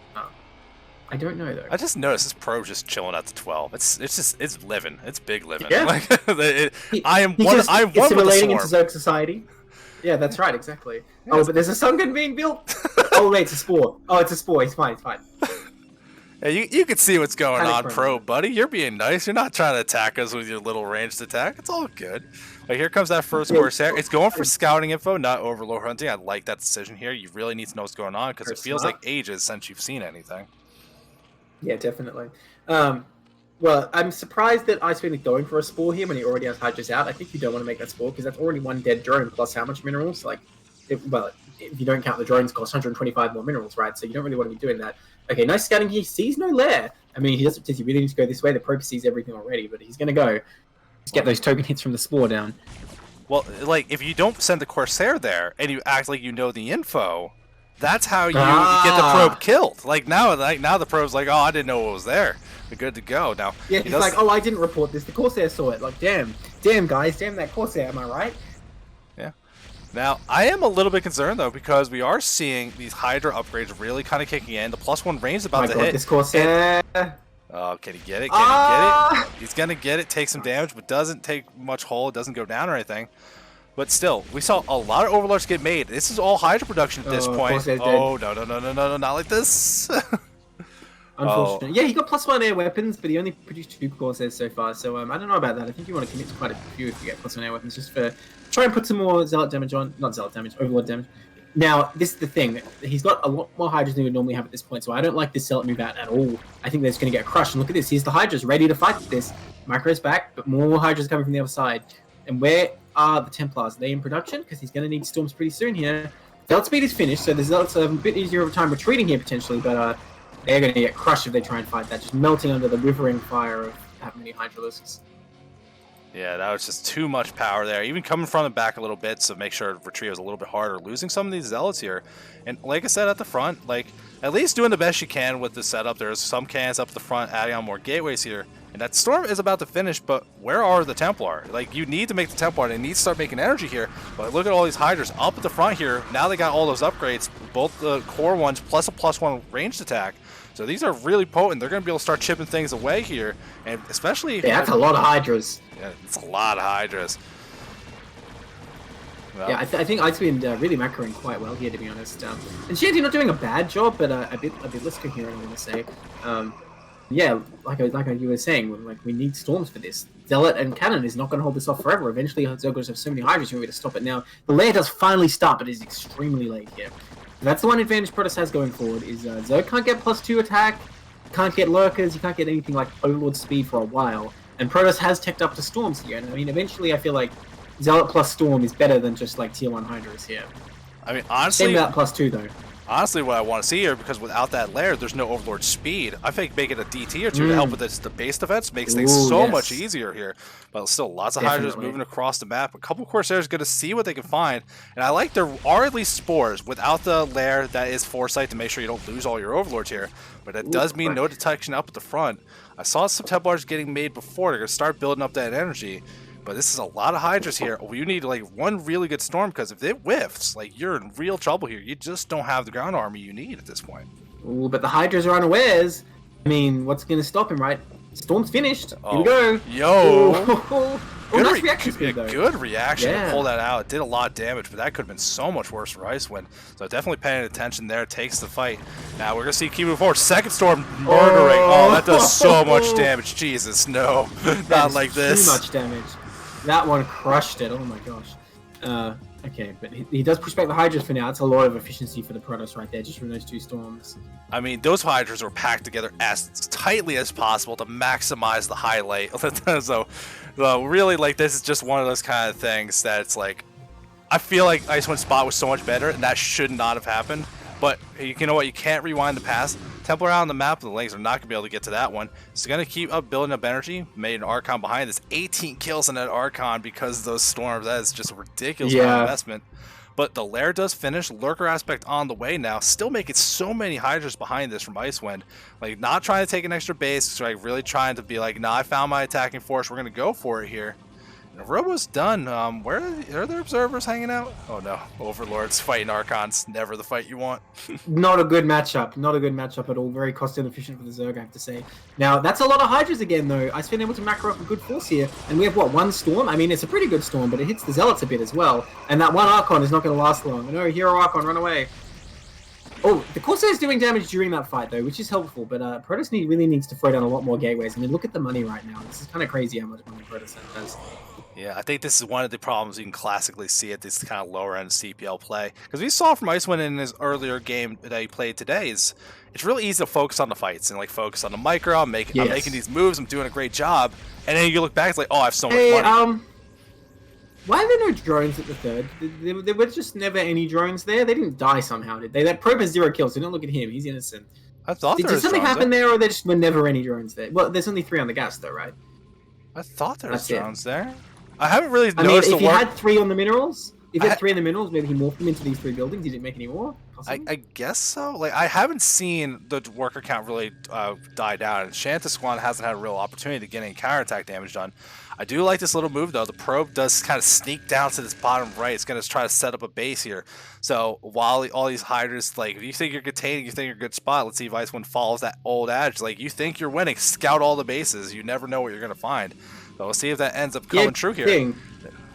It's like Icewind is on 2 bases, but on Optimizer or something, because he has 3 gases, but he's not mining the third base minerals at all. He really doesn't have that many drones. So honestly, 2 base Pro should eventually win, right? Especially if Proto secures the sneaky third base. Now, I don't know about these small fights. Here's the thing. You're mining all the money, but you got to spend it. That's the thing. Icewind is doing a much better job of spending the money he has, even though he's not mining that much. Yeah, I mean, realistically, I would say because of how he's spending it, like 30 drones is not nothing. You wish it would be more at the other bases. And I like what we saw. There was a big tech switch, adding on a ton of mutas behind this. The Corsair production hasn't really kept up here. And with the attempt taking a base down at the bottom right, we're also seeing another hatchery at the 11. So Icewind going to keep putting the pressure on, thinking they're in a really great spot. It's really just up to Shanta Squad. Can he make sure this base doesn't get found? Because if it's found, this is going to be so much worse for them. But unfortunately, I don't think they see it. But here come the mutas in the base, immediately find a Templar to go kill for free. There's no real defenses here as long as you're careful about that Archon. And Shanta Squad doesn't even want to try to play this one out. This is the 3rd game. We're going to make a point about this. Stop GGing early, people, especially at the lower tiers. You never know what the game's going to do if you don't actually try to play it out. And you got to get late game practice sometime. I think Shanta Squad is still in the advantage there, to be honest. Yeah. You bring those 2 Corsairs back. 2 Corsairs plus an Archon, they can bully those mutas pretty easily. You just need to get some cannons up in the main, you're golden, I think. And he still had the superior economy, especially with that 3rd going up. The cannons on the ramp are basically done, and like he had enough money, he made so many. I think he would have been good. So, like you're saying, definitely need to just play that out. I mean, if you're joining CPL, right, you're admitting there's things you don't know about the game. So maybe when you think you're ahead or behind, you're not correct. You never know. Yeah, and reviewing replay is going to be one of the easiest ways to find that, because if you look at that, it's like you're still up in supply. It doesn't look that bad, and you have a massive bank. Like, that game was very, very well. I'll say he lost like 20 probes, which is a pretty bad outcome there. He has like enough money to make like 50 probes. Yeah, so definitely a little unfortunate there to see these kind of early GG times, but this is a great stream so far for some nice lessons. We've seen some early aggression plays kind of break through. We've seen some examples of adequate defense to kind of deflect them, and just some like non-relevant to the game kind of lessons from Shannon Squad, especially that you gotta just play out these games, get that practice. But we can go into our next set. We're starting Group 33 in the top right in the green Zerg. It's Intion. And in the bottom left, in the yellow Terran, it's U-Round. I like these names. They have a bit of flair to them, I guess. I'm Intion, you know, beware the green Zerg. Yeah. I just really like wish like you were as the kind of person that's like, you know, when you say like hi to someone on Discord, it's like, yo, you want to play? And like you might say like, are you around? And you just point, like does the finger pointing at his name. It's like, yo, you round? It's like, yeah, let's play some StarCraft. Oh, that's good. That's good. Wow. See, what if you just make your game the name like looking for game? You just put the against your name. Possibly. But we are moving to another group. Again, this is around that kind of tier 2-ish level. I mean, I'm not sure where these players all landed up. Again, with preseason, it was kind of putting players in groups where it's like, we kind of have some known quantities. We're like, we got your MMRs that we think we're going to try to figure out where people should go. So while we're saying tier 2-ish skill-wise, like, some of these players could be higher or lower. Like, there's no real indication. Wherever you got placed in, that's where you start off for the season. That definitely has a lot more data to kind of support it. But just so people have an idea what we're looking at here. And we're going to look at, from U-Round, a wall at the ramp. Yeah, so I don't think you can make a proper link proof wall. Yeah, indeed, you cannot make a proper link proof wall here. You just have a depot to depot gap. And to be honest, when you're dealing with something like 9-pool, I think it's actually worse because it's kind of awkward to get SCVs in the gap. And, you know, you can potentially lose those depots because they're far from your CC. I don't know. Maybe it's better, maybe it's worse. On the whole, if you can't make it link proof, though, I just don't improve. It's just gonna make things harder for you later. What about that crazy lower wall? That's a link proof wall, remember? They got the little V-shaped wall. Well, you didn't like that wall either. I didn't, and look what happened with the lurkers coming and attacking. It was not a good thing. It was link proof at least, though, so at least it kind of makes sense to make it. Now, we see Terran going for like a really fast second depot here. They really just want to block off scouting. I think is the main idea behind this. So that actually kind of makes me like it a bit more. They're just going straight in for like denying scouting, which is very interesting. I wonder what they want to actually do. What if the drone kills the depot? That is not going to happen. Look how fast SCVs build stuff. There's no way. Well, I mean, if you just left it there and kind of let it go, like it could have happened. It is a hatchery first, but he behind it. No fast gas behind this, so making me think Intel might be looking more towards a 3 hatchery play, which we've been seeing a lot more of recently. So, you know, I like that kind of choice. Especially in CPL. It seems to be coming back into vogue in CPL at least. So we'll see more of that classic 3H muta action probably. Oh, that SCV, again, you don't want to take any damage on the SCV like in another game we saw, but that SCV, he wants to put damage on you. Okay, there's that third hatch. Very close to the main hatch. You definitely want to put it a bit further away if you can to try and deny more scanning locations. But I think Terran behind this just wants to do a totally normal build. Which, you know, on the one hand, maybe Zerg's freaking out, but on the other hand, I don't think it's really worth all that effort getting that early depot, getting that wall, if you're just going to be expanding anyway. And, like, floating that CC down instead of building on location is a severe penalty for the Terran, to be honest, for little gain, I feel. Because Zerg hasn't even made a sunk, and he's like, you're not going gas, come on. Well, this is going to be a free Overlord kill, though. The Overlord trying to get in. Once that scouting info so badly here, is definitely at risk for these Marines to go kill it down. I'm pretty sure it can't get out here, and that's a big loss this early in the game. Very big. I mean, did he see there's no factory, I suppose, at least, but is that really worth an Overlord? I mean, I don't know. Well, I think you got far enough to see there's no gas, because at the time it wasn't started yet. So, like, if that's the knowledge you're going for, but yeah, Overlord this early, I cannot say that's worth it. It's such an investment to where you catches up, especially if you're going into 3-hatch Hydra. You want to be able to start really utilizing that larva as soon as possible. So, like, I feel like that's not really the move you want to go for. We're seeing another racks being made, CC's on the way as well, and with the gas, where I'm thinking just 2 racks Academy, stock standard, nothing crazy. Yeah, against 3-hatch, though, it is a bit different, where you want to come out and try and hit the Zerg with Stim timing, and they do have to make a number of sunkens to defend, because their lair tech will not be out. That is if he gets the Academy at a reasonable time, which is that the Academy? That's the Academy. So yeah, totally. He's going to have a window here, where Zerg's definitely going to need sunkens to defend. Either that or a lot of Zerglings. We'll see what Intion wants to go for here. SCV coming in to have a look. Very sneakily hidden in the corner there. I like it. So he sees no Hydrogen yet. If he can confirm there's no Hydrogen in the natural, he should know. Excuse me. The lane's coming That it's up, Muta though. coming up. Yeah, I don't know. The lane's gonna dissuade this. You're not gonna be able to get down, but hey, at least that, like, if you get there, get the knowledge, like, you can at least mitigate it to one scan at the natural if you want to just be like, I don't want to die a lurker. So you're gonna make use of the knowledge here, seeing more lanes coming out here. We are seeing. I don't know about this. Oh, this move out? Yeah. I don't know about this Marine move out. Dangerous. Very dangerous. Like, if you have an SCV in the Zerg base and you can see them and they make 2 lings or whatever, sure, I'm all for it. But since you already saw 6 lings and your SCV died, I'm like, oh, you're just sending these Marines to their deaths. But hang on, when they're these lings on attack move, or they're on move command and they take a lot of damage, it's actually going to pick them all off, it looks like. That's actually an excellent start here for Terran. The Sunkens will not be done quite in time. That said, he could just pull the drones back. Let's see what Terran has in mind here. Honestly, I think killing the Overlord and going home is probably the best move, because I don't think you're going to get in here. The Sunkens are going to finish in just a second, and these Marines will die instantly when they're done. Yeah, you're going to need to pull back there. Honestly, I gotta be careful with He's these able to lanes clean up here. his links, though. Nice micro. Very nice micro. He's going to get another Overlord. This is huge, actually. Damn, this move out actually accomplishing so much. And now he's just able to go home. Or is he? He's looking for more. Oh, there's another one up here as well.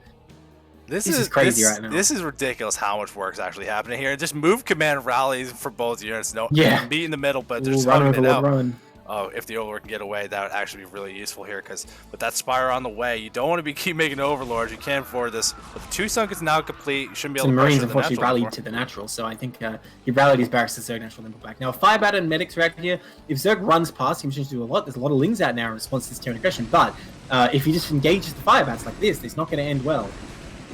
Yeah, not quite the move you want to do here. We're seeing more lanes come through. This is kind of like maybe pull up your army a little bit if you're going to keep going. And you can see trying to go in here, pulled back to the medics. What a move there, just to make sure that Snake stays alive. These lanes get nothing done. Big investment from Ention. It gets immediately cleaned up. You're around really playing a nice solid game so far.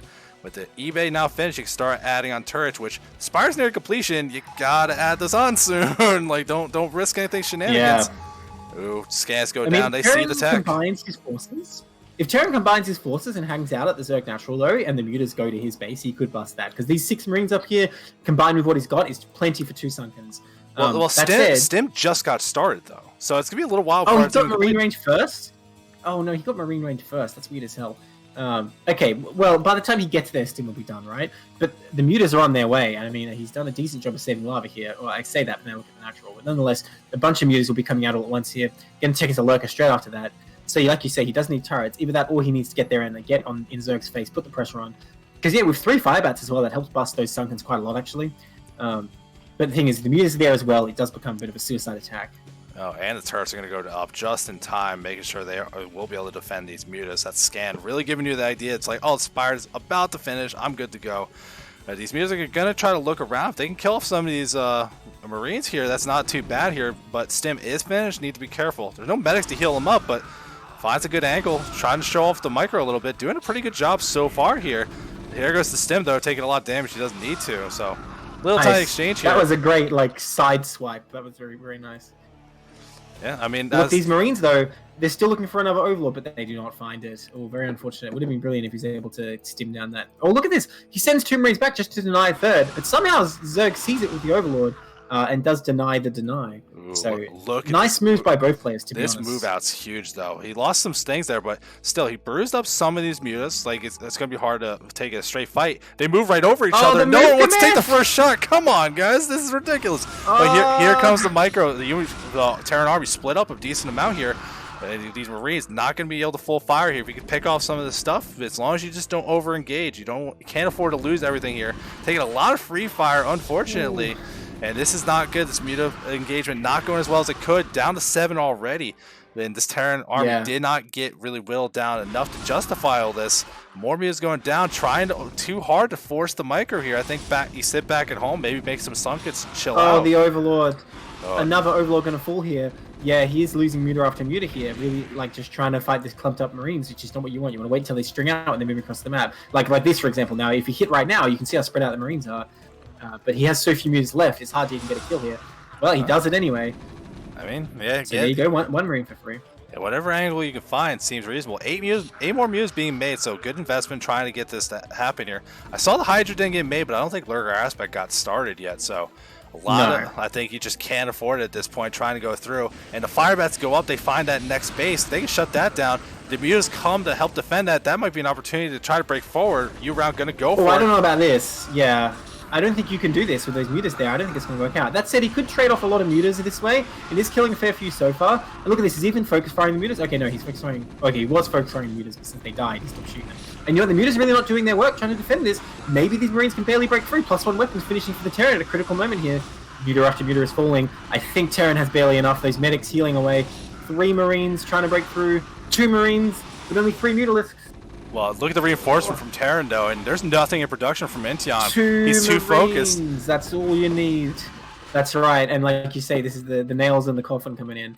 2 Marines can kill infinite drones with medic support. Yeah, medics are dumb. Let's talk about medics for a minute. They're so ridiculous. They were trying to block the drones from moving out, but here comes the reinforcement wave of Marines. So much damage about to happen here.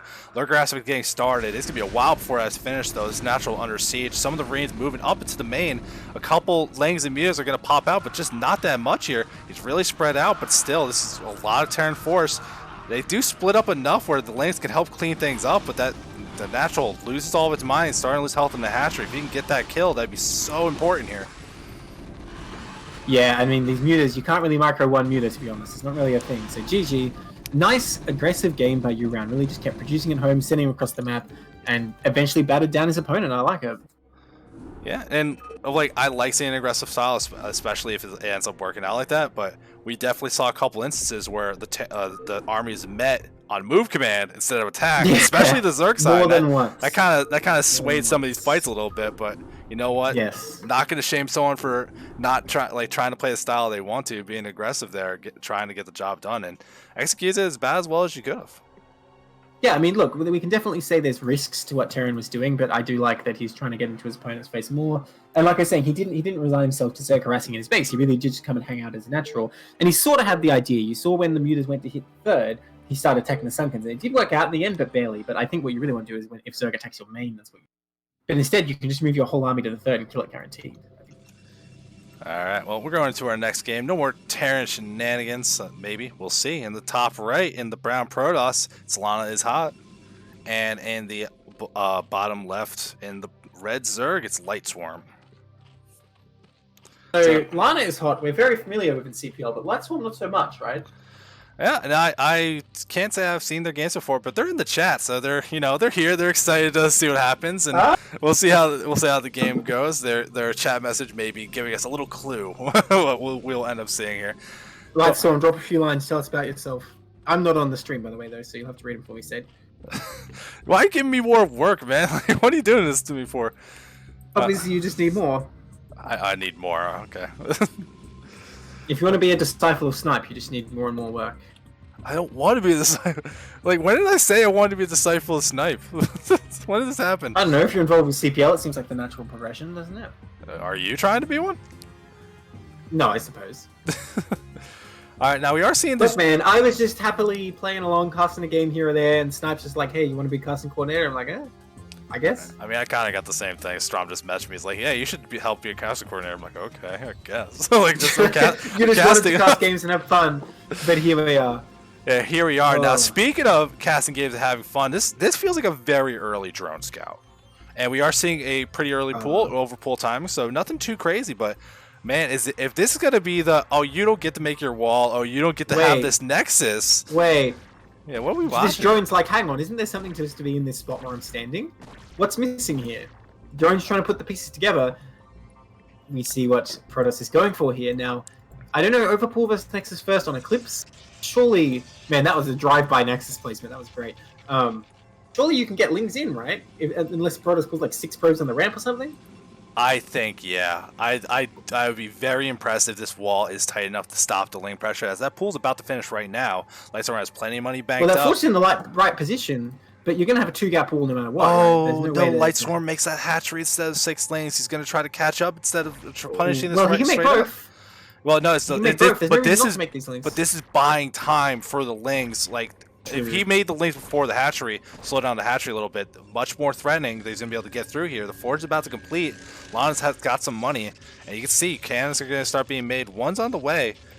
Here comes that probe scout. Sees 2 lanes, gets caught on the ramp, doesn't really know the threat heading their way. Let's see if Lana can read the room and try to make a second cannon here. But they're in position. There's a gateway, so more of a wall is realistic, but there's just not going to... Without probes, I don't think this is going to work. Yeah, without probes dangerous. blocking, I think the Zerg gets through here. Like, what's going to stop him, right? The cannon, it's barely going to be done, I guess? Yeah, but... It's hard to judge, but I think it'll barely be done in time. Actually, this even has a bigger gap than normal up at the top because that pylon's in the nook instead of at the edge of the wall, like the upper edge. So this is going to be really hard to block. But yeah, here come a lot of probes down. But that's what the Nexus time. They're not blocking anything. Let's see if Lightstorm pulls the trigger. They're going to move forward here. They're going to run past the probes, trying to block here. Indecision from Lightstorm, unfortunately, has an opportunity. If you want to go for the cannon, I think it works. If you want to run to the main, I think it works. But choosing a little bit of both, can't do either. And now I don't like their spot at all. Like, in comparison to getting away with a Nexus first like this, I cannot be behind this. Yeah, we only have 11 drones right now. Now that third hatch is going up, but Protoss got away with Nexus first, right? So Protoss is thinking, yeah, this is going pretty well. And look at that, even getting the cyber core of 1 pylon. This is the power of Nexus first, really, is that you can skip that second pylon for so long. And so going to be ticking up super fast here. Really looking excellent for Linus right now, showing us a really strong opening so far. Yeah, definitely a little bit rough here. Second scouting probe. Well, I mean, it did check out the third base that it was in progress, not completed yet. Managing to get back in, confirm no layers, big information as well. And you can see Hydra Den's being made. That probe knows all about it. So, I mean, Lana's hot. Like, they got the economy from this Nexus first. Like, they should be able to be prepared here. Lightstorm maybe have to pull a little bit of trickery. Like, do that, like, I'm prepping for the Hydra push and just make no Hydras. And like just hope there's no over defense. I think that might be a trick to get you back in the game here. But if he actually commits to the attack, might be a bit of a struggle. And Lana's hot, really getting a fast Dragoon range. Maybe a Goon all in. And yeah, adding games behind it. It seems like it. We have seen it in CPL before, and that was on Aztec Mind, but that was a long time ago. But it was very effective. And I know I did it in CPL. Yeah. It's no cast. I always like to mention that one pro game where we saw a Protoss defender Hydra get bust with 4-gate Goon. Like, it was 3-hatch Hydra versus 4-gate Goon. I mean, he kind of just won, so I know it could work pretty well. And yet, those Goon all-ins, I am a fan. They are kind of cool, to be honest, but it depends what Zerg is going for. If Zerg is not going for like a 5-hatch follow-up, I don't know if it actually works. Well, we'll see. Well, I think a big part of that is if the Zerg can detect what's going on, because like one of the big ways to stop this is just a lot of speed links. Like, you don't commit to the Hydras, because like this delays so much tech. It's a lot of investment in army. It's gonna be an attack at some point, and if Lightstorm was like kind of on top of it, knew what they were looking for here, like maybe seeing that cyber core spinning. If you could get in the main and see the lack of a Stargate, you'd have an idea. You'd all see these gateways on the way. Be fully aware here. Going up to 5 gateways, so there's going to be a lot of macro behind this. I think a lot of us committed to 2 base for quite a while here. We'll see if Lightstorm can manage to defend it, though. That plus 1, the Dragoon rate's about to finish up. Lightstorm backs off with all the units as well. They're not trying to be forward here. So, I don't know, maybe sniffing it out. We'll see if the defense is adequate, though. I see a lot of units moving into the middle of the field. Maybe if you want to fight the goons in the middle of the map. So does Protoss wait for +1 here? Is that what you do? It's not critical with your goons, and I don't think particularly you want to. Oh, these Hydras thought they were going to come bully the Protoss wall, but the Protoss wall was moving the wall of goons. Well, I mean, they're actually picking off these Hydras almost for free. Well, I mean, this is a pretty decent surround here. Cutting off the retreat path, Lightstorm coming from behind. The Hydra speed about to finish up, so right now it's a little bit of a struggle, but when that speed finishes, just can't afford to lose too much behind them. But you can just see it wasn't a lot of Protoss units as they moved out here. The Zealots get cleaned up, all these Dragoons are going to fall as well. And Lightstorm defends that in the middle of the map without really taking too much pressure here. Lana's hot still has the production back at home. They can keep making things, but that is not the move out you could afford to make if you're going for a build like this. Well, you need like a critical mass of goons, right, to really pick off those Hydras. Look, he's going straight in for the cannon. Although, I mean, he has lots of mobile cannons here, so I don't know if this is such a good move. Yeah, I don't know. I don't know. He lost a couple Hydras for that. I don't know if it's really worth. The Protoss is going to remake that, no questions asked. Here we go. Yeah, I mean, we're just going to see the fight going back and forth here. Units being streamed in. Defender advantage is going to be nice for Lana's hot, though. Trying to add a Citadel transfer out, adding on some cannons. So Lightstorm's kind of bullying their way through. The production of Dragoons still kind of slow when they're at low numbers like this. We'll see if the Hydra can keep reinforcing. Did they get range though? I know they got the movement speed, but I'm not sure if they actually have the range. Oh, these cannons.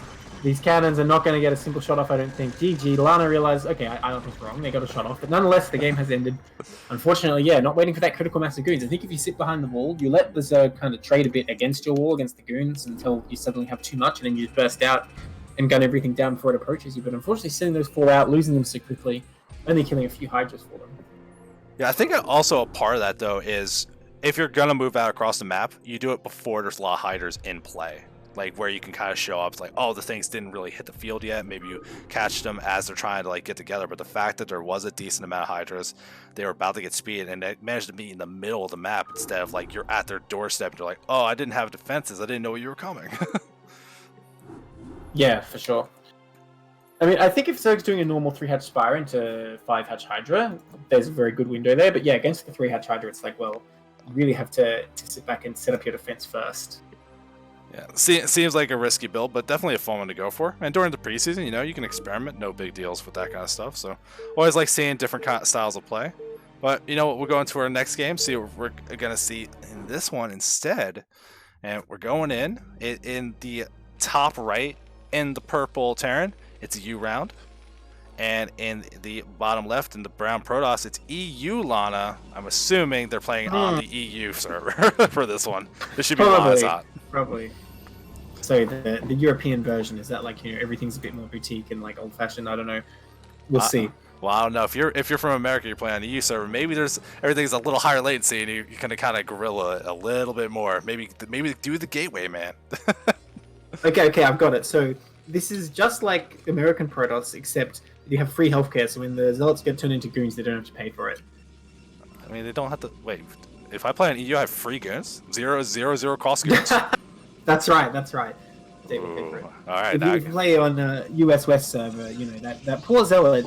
His lifetime salary is only 100 minerals, and yet they're billing him 125 minerals and 50 gas for his goon exoskeleton. Like, so he has to take massive loans, and then he's basically an indentured servant. You know, like what can he do? I mean, I guess we can get phone calls. I'll back you up in that, buddy. No big deal. It's the early game for PvT. Nothing crazy is going to happen here. You would assume, but with no workers moving across the map early on. Everything looking pretty normal here. First gateway goes down for Lana. And then U round just proved me wrong. I said it. He's making me look stupid. Here's that SCV moving across into the middle of the map, trying to find that perfect angle to pull shenanigans, or they're just looking for shenanigans. No. It's an anti-shenanigan SCV. He's looking for shenanigans. Give him some credit.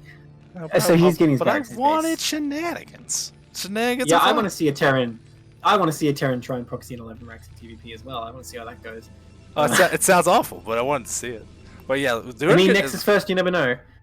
Hey, this is good scouting though for the common shenanigans. Went to some of the good locations. For sure. Didn't check the 12 o'clock base. I think that would be like one of the prime choices if you're gonna proxy some buildings, and that's a nice one to pick. But you know what? You can't check everywhere all the time. It's just not like cost efficient. But it does get some scouting info. We'll confirm there's nothing too weird happening as he gets to the base, and in time to see that it was core and it's no zealot on the way. So that is kind of big info on its own as long as you're looking for it. You know, I'm an advocate of, I think we need like Counter-Strike style callouts on StarCraft maps. So that space to the right of the middle of the map, that like place where you proxy gates, I like to call it Death Alley. I think that's you should adopt that name throughout CPL. Don't goons Always now like have to gates go through the middle line? That is a good point, Caffeine Free. This building wall off. You get goons out of this gateway. Oh. Like that is a path. No. Oh. Right. Hang on. Isn't there one tile to the right of the gateway? I don't know. I think that there might be like a little feature. We'll see when that first game pops out. I hope that's not the case because they gotta go through the middle line. I believe there is one tile to the right. Because I'm thinking if you wall this Terran, you got a barracks is 4, and then a depot is 3, and then another depot? Alright, I don't remember. I believe there's one tile. I believe we've got one tile that the goon can squeeze through, but if you put any more stuff down here, it's starting to get iffy for sure. Interesting SimCity, but whatever. I guess he doesn't have to use it this time. Just know you round that I'm watching, and if I somehow have to play you as Protoss someday, I'm definitely going to make cells against you. Man, you're just bullying. Remember man. the truth. That's aggressive.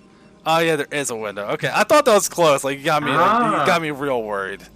Man, Caffeine Free from the chat joining into the CPL tradition of casting things that are wrong. Like we do it all the time. Man, damn, get this guy in as casting coordinator. He's an expert. It happens to like, the best of us. I'm so sad we didn't put in the highlight video that moment where I was like, I think he's going to make a third CC, then instantly throws down 4 factories. Like, instantly. That was a great moment. Yeah, I mean, I think Strom did ask during the team reveal stream if you guys see any kind of particularly funny or crazy moments, clipping them to the channel so we can grab them for these highlight videos we make every so often. Definitely appreciate it. But he's a lot of the work on everybody. So, you know, Twitch got that clip function. You can check it out. And meanwhile, we're going to check out this high ground CC, which I feel like we see really frequently. Like, the more like I'm paying attention to it, the more often it keeps happening. And I don't like it. Like, I feel like it's unnecessary most of the time. You're going straight to siege mode here, like Terran is. I think it makes sense. That's what you want to do. But yeah, the bunker definitely a bit more of an advanced way of opening. You know, if you're not comfortable with that, it's only tier 2 play, of course. I think it's fine just to play safe here. I mean, siege expand is still something pros do when the situation calls for it, so nothing wrong with that. Now, the Goon trying to get a scalp, but instead of getting a face full of lead, he's not having a good time. My God. So this tank and 3 Marines can actually fight this, especially if he kills that tank first. Nicely done. Now he doesn't want to lose that tank. He's pulled it back. But he will kill that Goon. Yeah. Losing that first Goon too quickly, that was never really going to be a threat, especially with that extra Marine DPS. So unfortunately, to lose the first 2 Goons, thankfully you're around going for the siege expand. That does buy you a little bit of buffer, because if they're doing anything more aggressive, you might be in real trouble here as Lana. But kind of gets away with it, no big deal here. And we're seeing the second gateway being added on, Robo behind it, so going to be able to catch up on that unit production a little bit here. And another fast eBay. I think we saw this from you around before. Like, just someone touched him with DTs in a way that we will never understand, and he just wants to be extra Look, I safe. think it was Reavers, because you saw his base that other game. How many turrets did he have? Like, oh my God. So that's what I think his trigger is. But yeah, about that, by the way, I'm impressed. Oh my gosh, another Goon gonna go down. That Terran unit immediately saw the opportunity to actually push down the ramp and try and kill that once he took so much damage. And not gonna lie, if I was in this game, I'd be very tempted to cancel siege mode and just start like 2 more factories. Start pushing out like a tank vulture or something. Oh, like one of those really. Yeah, I was gonna say one of those really drastic kind of adaptations you do sometimes. I'll do that too. It's like, I killed like the first 2 tanks and like my eyes just go bloodshot. I'm like, oh, I'm ready for this. You just kind of go that's right. Extra extreme. And see, like, this turret this turret at the front, this is a DT turret. Come on. That's a DT turret. Sure. But that's the thing, he's getting minimal turrets this time. 1 in the main, 1 in the natural. That's just what you do when you don't know which it's going to be anyway. And 1 behind the natural as well, just as another concession. So it could be for either at the moment, to be honest. If a Reaver comes in the main, it kind of has to delay because of that turret, and hopefully you can find it with a Marine tank. But yeah, I was going to say, like, the higher MMR you get, the smaller those opportunities become where you're like, okay, one thing happened, I'm going to adapt what I'm doing. Sometimes I'll literally see, like, a Goon takes like a bit too much damage from Marines. I'm like, all right, I'm going fac CC fac now. Like, sometimes it just feels like that. I don't know if it's smart, but that's just how it happens in your mind. You know, you can't control it. Okay, Vulture coming out here. Pretty fast mine. He's going to lay a defensive one. That's nice.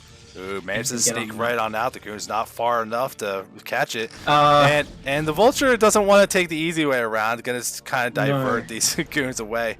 Man, he'll barely manage to get away here. So, you know, not bad. But there's a Goon waiting at home. Loving arms, wants to make sure he gets hugged. Gets that extra mine out. Does not get the disarm. Tries valiantly, though. It's a hard maneuver to actually pull off in real time. So I respect the attempt. Was he trying, or was he just A-moving back home? I think he was just A-moving back home, really. Let me give people the benefit of the doubt, man. All right. Like, we could be haters tomorrow. Tonight, we're not doing that here. Not on CPL. Oh, okay, all right. Now I have to pick out a little bit from players I hate. I don't think there's many players I hate, though. Yeah, that'd be a very short cast, I think. And honestly, I don't want to know what the list of players is. Okay, well, Protoss definitely can't get anything done here. The Observer only just coming across the map now. Now, this is a very nice third timing. So even though Protoss really just like losing units and taking a lot of damage so far, I mean, their economy is going well. They're going to be able to produce a lot more of them, that's for sure. Now, Terran going up to looks like can be 5 fac here. Maybe going to come across the 2-base push. And to be honest, I do not like it very much on Eclipse. Unless there's some really good reason, like carriers say, or 2-base arbiter.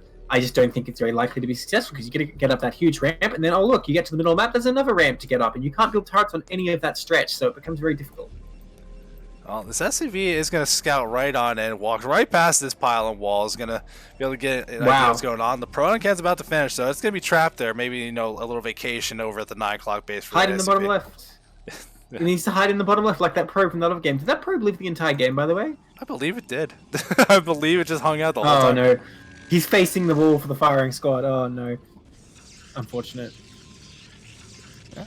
I mean, both sides just kind of building up a normal kind of army here, but I feel like watching Terrans like this when adding on factories are really kind of building units, and they are not adding on army like really fast. They're not trying to go for upgrades. I'm expecting a push to happen at some point. Starport's also on the way, so you know this could be a little bit interesting. We might see something fun. A little drop action could happen. I guess he's not going for a 2-base push here because he stopped at 4 factories. I think he's just powering to take that third, and I think it makes sense because it's a long way to go to get to your third as Terran on this map. So going out to like 4 factories before you get it, it makes sense. It's just he did delay his armory a lot, like you say. And there's that command center being built quite far from the 12, but nonetheless he'll be able to float that away. But yeah, late upgrades going to make this a bit harder for Terran for sure. So here you go, starting to move out of the map. So far, Protoss hasn't really shown their hand in terms of tech. Getting a very late Citadel here with only 3 bases. I'm kind of questioning this. Yeah, this feels like you're just trying to get your base up, go a little gateway, man, but there's not enough gateways here to really support that. If it ends up being Arbor Tech, everything is pretty delayed. Is like if you don't have enough gateways, it's Gateway Boy instead of Gateway Man? Yeah, Gateway Teen. At this point, I think it's Gateway Teen. Lana's been doing a good job spending the money. Has a lot of gas banked up. Gateway Kid, yeah. Well, yeah. It's just like different periods. Like you're about to graduate from Gateway School, go to your Gateway college. That's right. Gateway student. Now, I think you might be right, actually, because you're already going up to 5. I anticipate we're going to see a 6-1 here. We'll see. Maybe he will just throw down Stargate and Archives right now. Well, I mean, what was... Getting Observer speed? Ah, there you go. No, you're right. He does get that 6 gate. Yeah, I mean, we're also seeing another Nexus. I think this is what we saw from Lana before. Like, getting the double forges, really working on the crown upgrades, and it was a late Arbiter. Remember? Like, I think that's what we saw before, so yes, you might be expecting that again, but U-Round's starting to slowly bleed out past that natural. Make sure they're not getting too contained too hard here.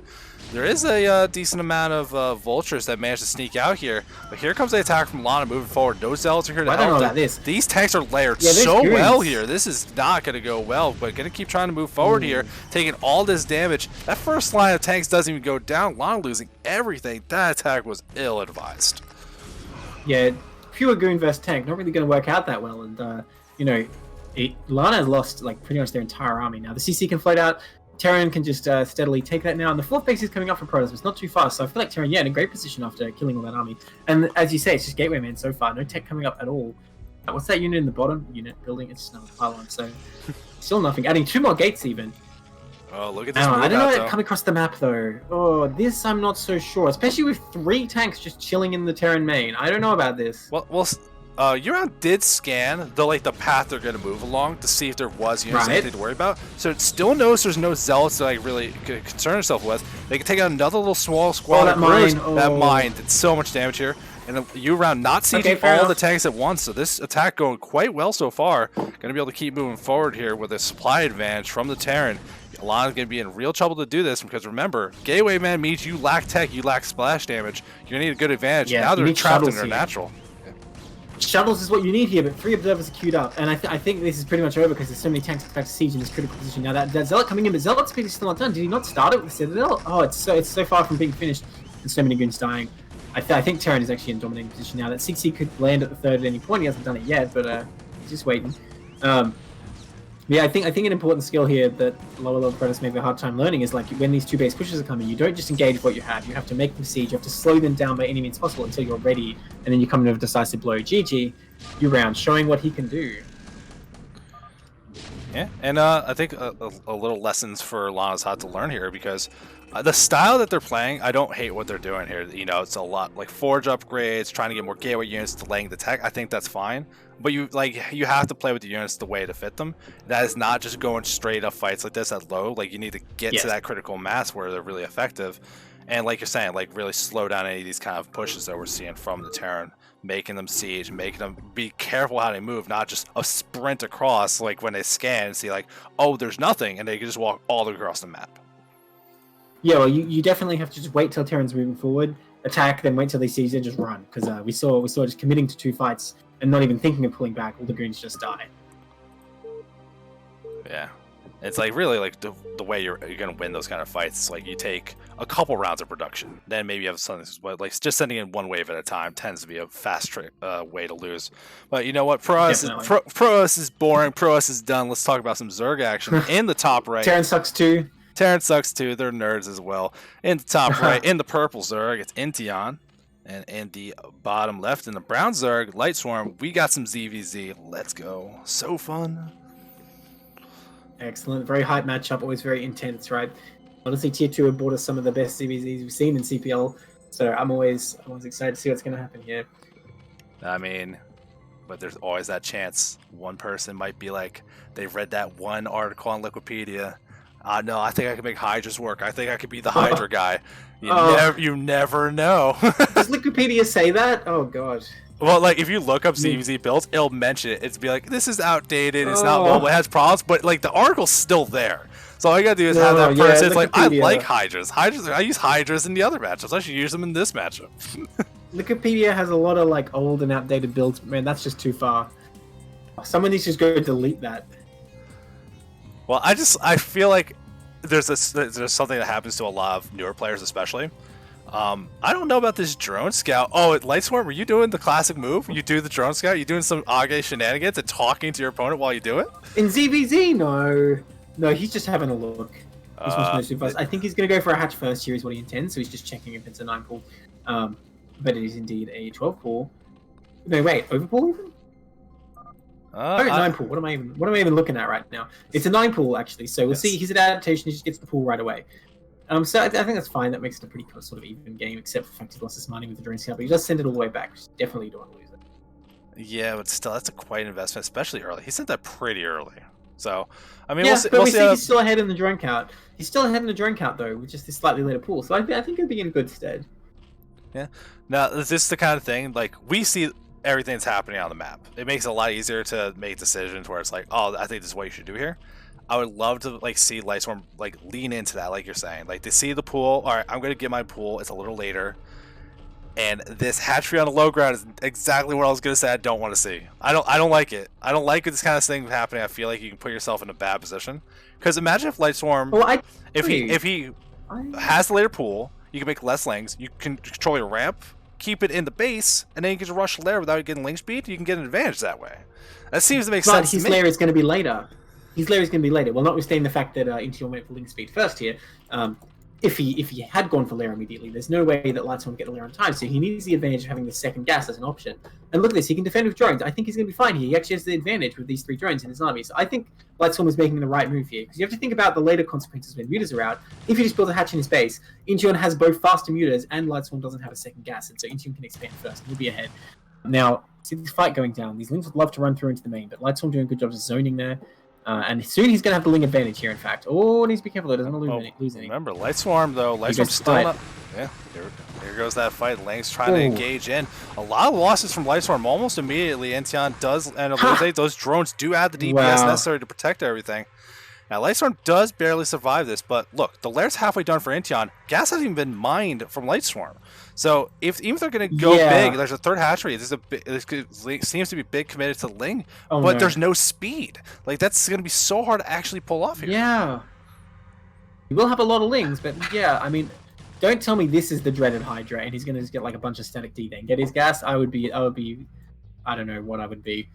I'd be dying on the inside, that's for sure. Now, Ling speed about to finish here for Incheon, so this one slow Ling not going to achieve that much. And look, there it goes. Now they're going to catch it easily. Well, this is Brood War, so it's never that easy, is it? Yeah, it's never that easy. Oh my gosh. It does get in to see the Spire timing, so... Where are the Lings going? Uh-oh. What? If it's even a single drone. Hey, come on, turn out, fight. Okay, Alright, they do fight, they do survive, so Incheon doesn't take any losses here. That Spire timing pretty important though, so you know if you need to get an Evolution Chamber, if you need to get any of these kind of defenses. Lightstorm adding on more drones behind this. There's a lot of lanes from Incheon here. Well, I mean, at least there's a Sunken done with a second on the way, so this ground defense seems reasonable. But with that Spire halfway done, I am very, very concerned for Lightstorm in their play. But at least they have a lot of larvae. They can afford to make drones. So if they have to turtle up on Stag D, I think you can afford to do it. And with the Evo Chamber on the way, maybe that's the plan. But I feel like this is just setting you up into a really weird position moving forward because you have an advantage of gameplay at all. There's no gas, there's no tech. You're just like, I'm going to hold on for dear life while Intel can do whatever they want. Well, here's the advantage you do have, right? You have the drone count, you have 3 hatcheries, and I feel like, Incheon will just expand right away and probably be ahead, especially with still no gas going down. But I have a sinking feeling that Lightstorm is thinking he doesn't need a lair, as he's thinking he's going to make that certain unit. But I could be wrong. I hope I'm wrong. With no gas still coming down, though, I really don't know what to think. I enough spores, by the way. This is... hit that Evo. mean, two spores per mineral line should be able to defend you against these early mutas. But if Intion sees this, all they gotta do is just add on some hatchery. Like, you can get your own second gas, really get a really strong lead here, or really commit into going big on the lanes instead, because these spores don't help there. I feel like it's gonna be a very hard balance for Lightswarm to kind of get out of the situation we're in, and they're just adding on drones behind this. You'll have a big economy if you survive, but I don't know, this is a weird game that we're watching right now. It's not a matter of defending the drone so much. It's like, what's the weak spot here? We saw in another game, the ramp can be a weak point. Okay, he thinks about getting another colony. Looks like he's going to do it. But also, the Evo here can be taken out. I mean, I don't know, maybe depending how the game goes, you do want to make additional spores. Okay, he's going to fly right into spores there. Doesn't he turn around there? Take out this Overlord. Yeah. Free Overlord's never a bad thing. If you can find the one in the bottom left, right, that's another one. I really want to see Incheon taking a natural though. Like, you really should expand. Okay, that drone is going to head down. Yeah, Incheon, look, honestly, this game seems most likely to equalize, except for the fact that Lightstorm's lair is going to be incredibly late. So I don't know, Incheon might even have time to like take a third at this rate before any mutas come out. And I mean, if you manage to get that up, I really think Incheon will be in a good position. We'll see.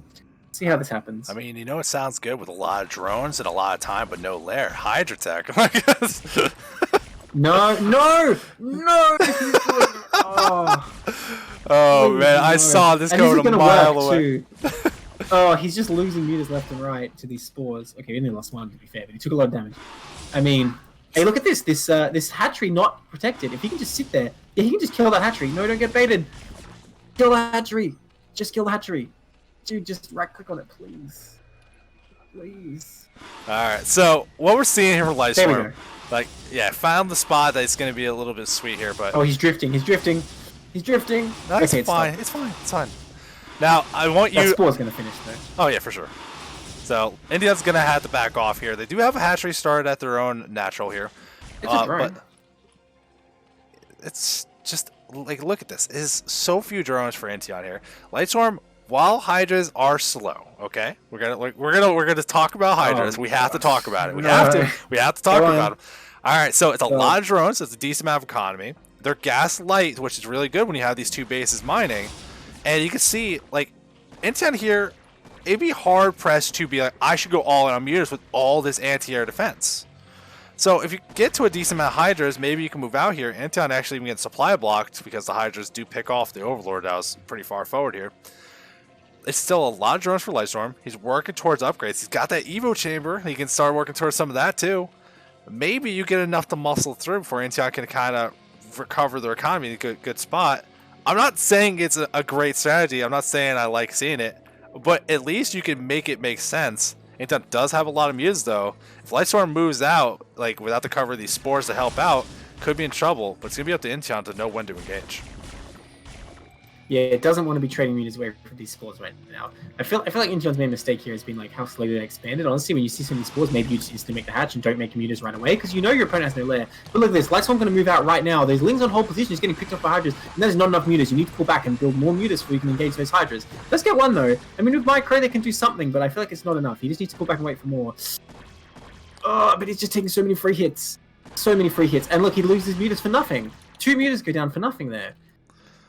Yeah. He needs much more precise Micro to fight this. Well, I mean, he is adding on more mutas behind. He's going to really commit to that, which I feel like you do have a choice that you could go big on ground lanes if you see it's all all Hydras on the ground. Lane's pretty good in that situation. Yeah, attack with he just needs to stop engaging with.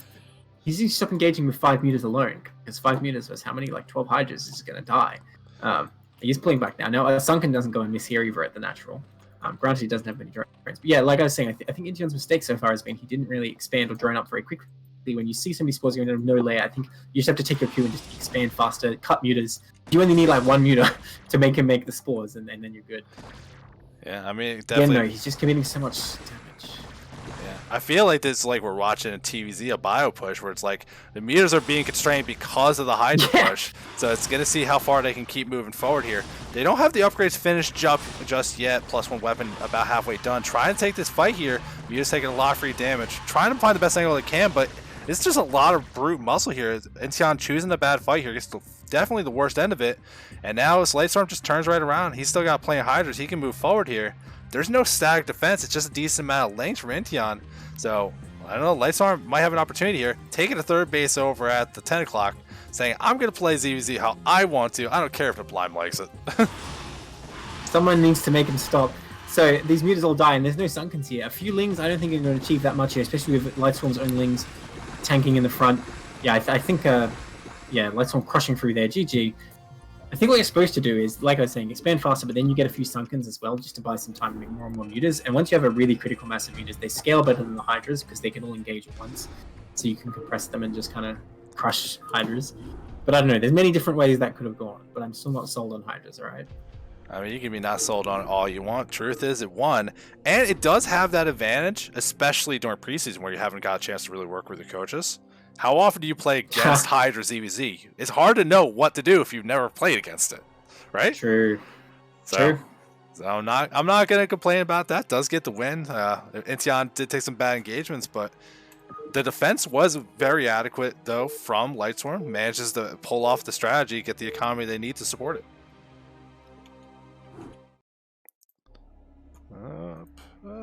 Hold up. All right, there we go. All right, so we got 2 more games headed for you tonight. In the top right, in the brown protest, Lana's hot coming in for a 3rd time. And in the bottom left, in the teal Zerg, it's Intian. He's back again. Hopefully not playing against Hydras this time. That'd be weird if Lana could do that. Well, you know, in a matchup where you have mind control, anything is possible, alright? Oh, please. I mean, I would love to see it, but I don't want to see that. That game is probably not a savory game. What's my bucket list for CPL 7? Because last season I did see Cannon Rush and I did see Nukes. So what do I want to see now? I don't know. I want to see mind control used in a legit game, I guess. Okay, I want to see PvP carriers and mind control. That's what I want to see. You're never going to see PvP carriers. It's the most ridiculous waste of money. Yeah, but suppose you're in a really late game stalemate scenario. How else are you going to pick off all those cannons?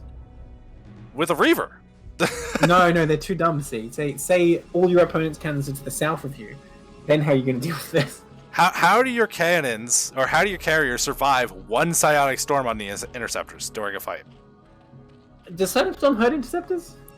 I think they do, don't they?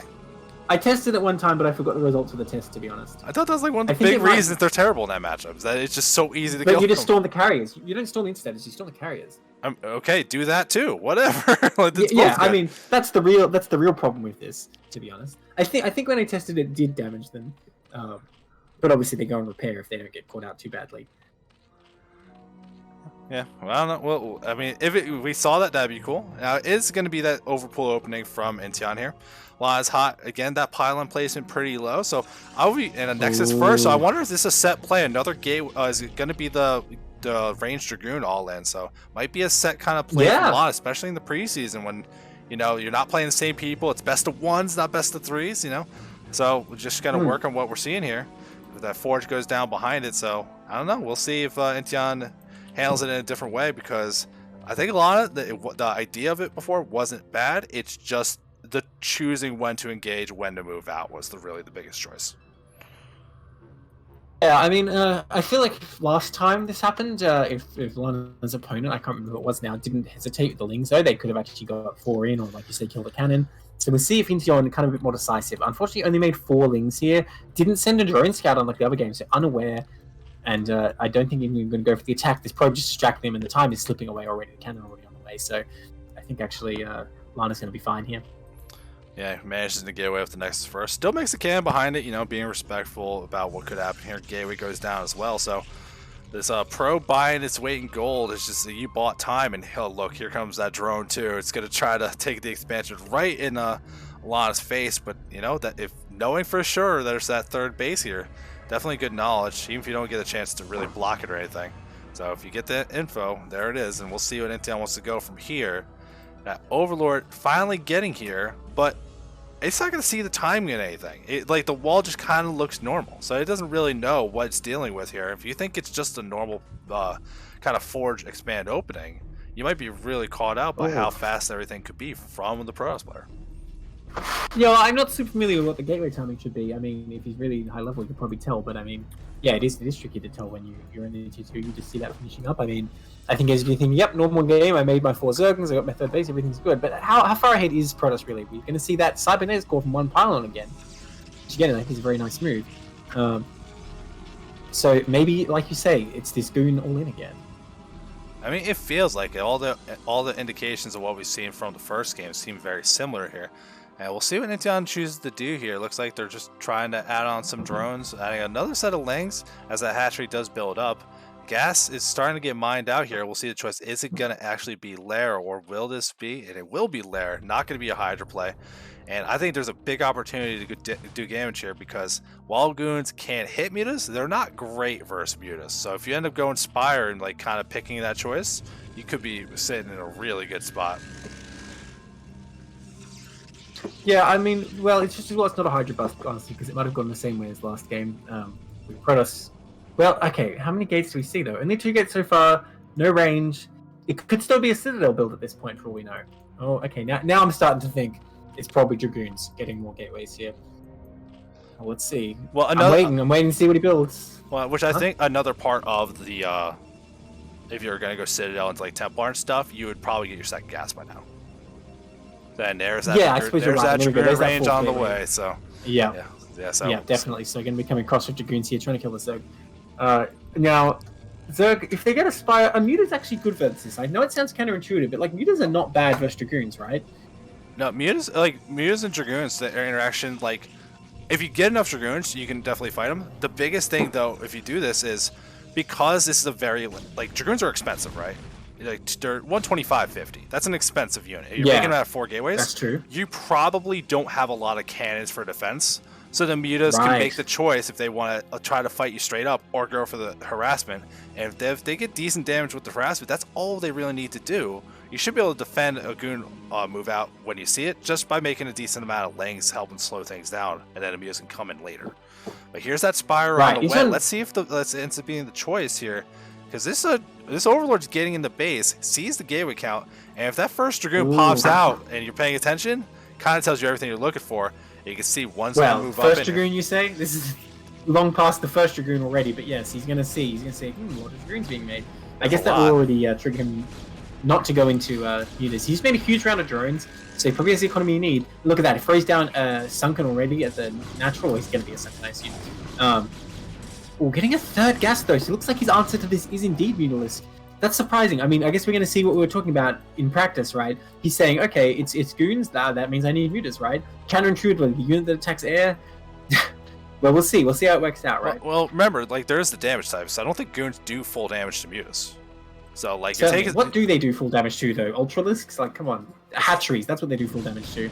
Tanks. Don't they do full damage to tanks? Yeah, true. Oh, you know to tell me that. Different matchup though. Different matchup. Yeah, absolutely. But I mean, it's definitely just going to be a weird spot, though. That Spire's about to finish up. There's going to be no anti-air here, too. That's the other big thing. And especially, like, you can see how Lana's moving out so abruptly right now. Like, Mutas, like, the first round, Mutas can fight this, for sure. Especially with the SimCity working through. You're going to have a decent amount of creep calls and stuff. Okay, it takes a lot of time. But that first Overlord kill is going to get now, though, decent supply block. The Sunken's not far away. Yeah. Yeah, I mean, well, okay, the Sunken's a morphing. If Lana hits right now, and look, there we go, going to take out that Sunken, I think, without too much trouble. Is +1 finished? Is not. The Zealots, unfortunately, right-click on the Sunken, but it doesn't really matter because the Goon's taken out 2 more on the way. I mean, if Zerg can buy a bit more time here, those Sunkens finish up, it becomes a lot easier to defend. Those Lings will buy that time. So Lana pushed back just for now. Where are the reinforcements? Constantly rally and reinforce this, I feel like, so you have enough to break through. Lings from behind. But yeah, the Goons didn't take enough damage here. The Lings trying to buy the time they can. That supply block really hurting Incheon here. Couldn't afford to keep making units behind this. Has a decent bank.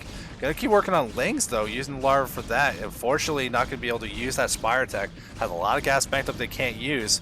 And you can see, this is one of the strengths of this build. If you manage to get across before your opponent's really prepared, you can start whittling these buildings. The SimCity doesn't matter nearly as much. And with that +1 finish, a couple Zealots in the mix could be all you really need. Lings trying to go in, but they're not going in as a big group, and the Dragoons are actually handling them pretty well. Yeah, it looks like the Dragoons getting a lot of efficiency just sitting here, soaking up units. They're not really able to build up. Another Overlord going to fall here. I mean, as Lana builds up, what is Incheon's answer to this? I don't know if they really read the situation correctly, because they got that 3 gas, which they haven't really used at all. They prepared the Sunkens at the 3rd, didn't build them, so they were thinking they'll just make Lings against this. But as you can see, it doesn't quite work. It seems like the obvious answer, and yet it hasn't really succeeded so far. Protoss now with +1 complete. Like, a Mutalisk hatches there, a couple more elsewhere, but I mean, you really need a whole bunch to do all this many Dragoons. And now the hatchery's in the way down. Can Protoss just power through these 2 Sunkens? I wonder, he's going to head to the 3rd, but that is not where you want it. Yeah, no, Like, look at those 3 seconds. you cannot fight into that as long as hot. Gotta donate a couple units as they try, though. You can see the units are trying to build up from Anti. He's not going That's for big. it. Yeah, and that's a nice little defense, but look, Muta's going straight across the map. This is what I'm talking about. Back at home, where's the defense? These Mutas could do some pretty big counterattack damage. It's going to force Lana's hand to really commit to the attack. The coin has 2 sides, my friend. Where's the defense for Zerg? Both players going to tear each other apart here. We see cannons on the way for Protoss, but they didn't start for a while. I think he realized the Mutas are coming his way. I mean, how many Mutas is it really, though? 4 Mutalists? Can they really stop all these cannons going down? Especially if more Dragoons be reduced. A DT comes out, actually, which is very interesting, but I don't know if it's really going to matter that much. These goons getting in here, they're going to destroy that natural. I mean, Zerg has their work cut out for them with 4 Mutalists to deny these cannons, destroy the main and the natural. I don't know. I don't think Zerg's going to pull this off. Yeah, there's no real focus fire from the Mutas, and I think the decision to make them was just made a little bit too late. He just can't afford to do this. It's doing a lot of damage here, a lot of probe kills going through, but Lana does still have quite the worker lead. That natural does go down. These Dragoons are going to keep powering through. Reinforcements going to keep arriving as well. And now it's Speed Zealots with the +1, so these Lings, the easy answer is just kind of mash out. Like, they're not going to be nearly as effective. These Mutas trying to do what they can, can't get the job done, and Lana's hot gets Dragooned them to death in the second attempt. Well, there you go. It looked a lot better that time. I see the idea now. Well, I mean, you also saw that kind of work at that perfect timing where it got to the base before Lair Tech really hit in, before Hydras were starting to get like amassed out or anything. You just kind of get your opponent in a bad spot, and especially when you're outside the natural, you got that like nice concave. It's hard to engage that in a way where it's like, oh, I can actually fight this in a good way. There's a lot of defense at the 30 o'clock, so I think NTO was trying their best there, but just sending out too many units like a little at a time just took too much damage for free. Definitely. I mean, Lana is what microed it well as well, except for those units that went over to the 3rd. But yeah, I guess Lings aren't really robust enough to really deal with it. It seems like they seem like the natural counter to goons, but I mean, when there's so many goons and not that many Lings, you don't have Adrenal or anything in the late game. Now, we got one more match left, Dracaden, as you're just about to get started into the last one for the night.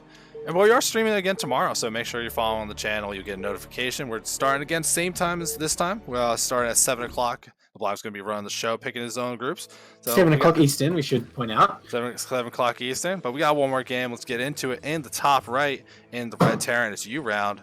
In the bottom left, in the yellow Zerg, it's Light Swarm. So we'll see how this one manages to play out. We feel like tonight we've seen a lot of aggressive games on Eclipse, which historically, compared to some of the groups we cast, a very different look. But this is why people love Eclipse. You get a very big, like a variety of game types here because there's just a lot of options how to play. Definitely. Now, I'm pretty dumb. I only just got Light Swarm's name. Like, everyone in the chat and State Zero, you understood it the whole time, right? No? I mean, now you're making me nervous. It's Dark Swarm, but the opposite, right? It's Light Swarm. Yeah. Okay. I only just realized. Come on, bro. I only just realized. So what is a Light Swarm? Like, if you're standing in it, I don't know, melee attacks can't hit you? Who knows? Range attacks can't miss. It's like no high ground advantage. You're just like full full vision. Like, yeah, I got him. You can like, you know, cloak a DT under an arbiter, but it can't escape. So, what was I going to say? Yeah, in StarCraft 2, people always say Blinding Cloud is reverse Dark Swarm, so does that make it Light Swarm? I don't know. Well, Blinding Cloud is closer to like D-Web, isn't it? Closer to what? A Disruption Web from the Corsairs. D-Web. Yeah, it is a lot like D-Web. Not quite like D-Web, but close to it, yeah. That's true. Yeah. D-Web that doesn't hurt Zealots, oh, can you imagine? Protoss would love that. Yeah, but then we wouldn't have had... What was that weird ASL map with like the ring of D-Webs and the weird middle path? Inner Coven. Inner Coven, yeah. Then we wouldn't have had Inner Coven. Yeah, that map didn't exactly stand the test of time, did it? No, good. I don't know why. ASL like just has to throw in one weird one every season. They just love doing it. They do. Like ASL made Third World. They made Blockchain. They made Inner Coven. I think they made Ring. What's going to be the gimmick for the next one? I can see it now. So all your minerals are behind like a wall, and the only way to get to them is to mineral walk units through them. But you have to mineral walk on like a 0 mineral patch and then to another one. So if you screw up on the 0 mineral patch, it's gone forever and you can't mine. Oh, you mean kind of like a stupider version of Plasma? I didn't know that could exist. Ooh, this drone gets the Terran base before the wall gets completed, so gotta get the scouting info. Sees a pretty fast gas timing, so you know, we're gonna see something else from you around this game, opening up the bag of tricks. Who wants to do That something range, different? my god. It's like I can spit across the whole room. Want to see? SC's like, please no, I don't want to see. I mean, I could So spit. yeah, finally we see a gas opening. I could spit further Are you than I going? can punch, right? Like that's what we're talking about. I SCV versus drone? guess. I guess, you know, it makes sense because probes are robots and SCVs are inside that dumb suit. So I guess it makes sense, right? Yeah, absolutely. Dude, you know the SCV is like, you know, redneck, spitting his backy, you know. Hold He up. can spit pretty far. Hold up. The spirit of CPL lives strong. Look at that factory placement, though. Ooh, okay. But he sees it, right? I mean, does he he? not see that? Lings have such a small vision. Does he? Looking for it. Lings have such small vision. I can't believe he didn't see it. Oh my god.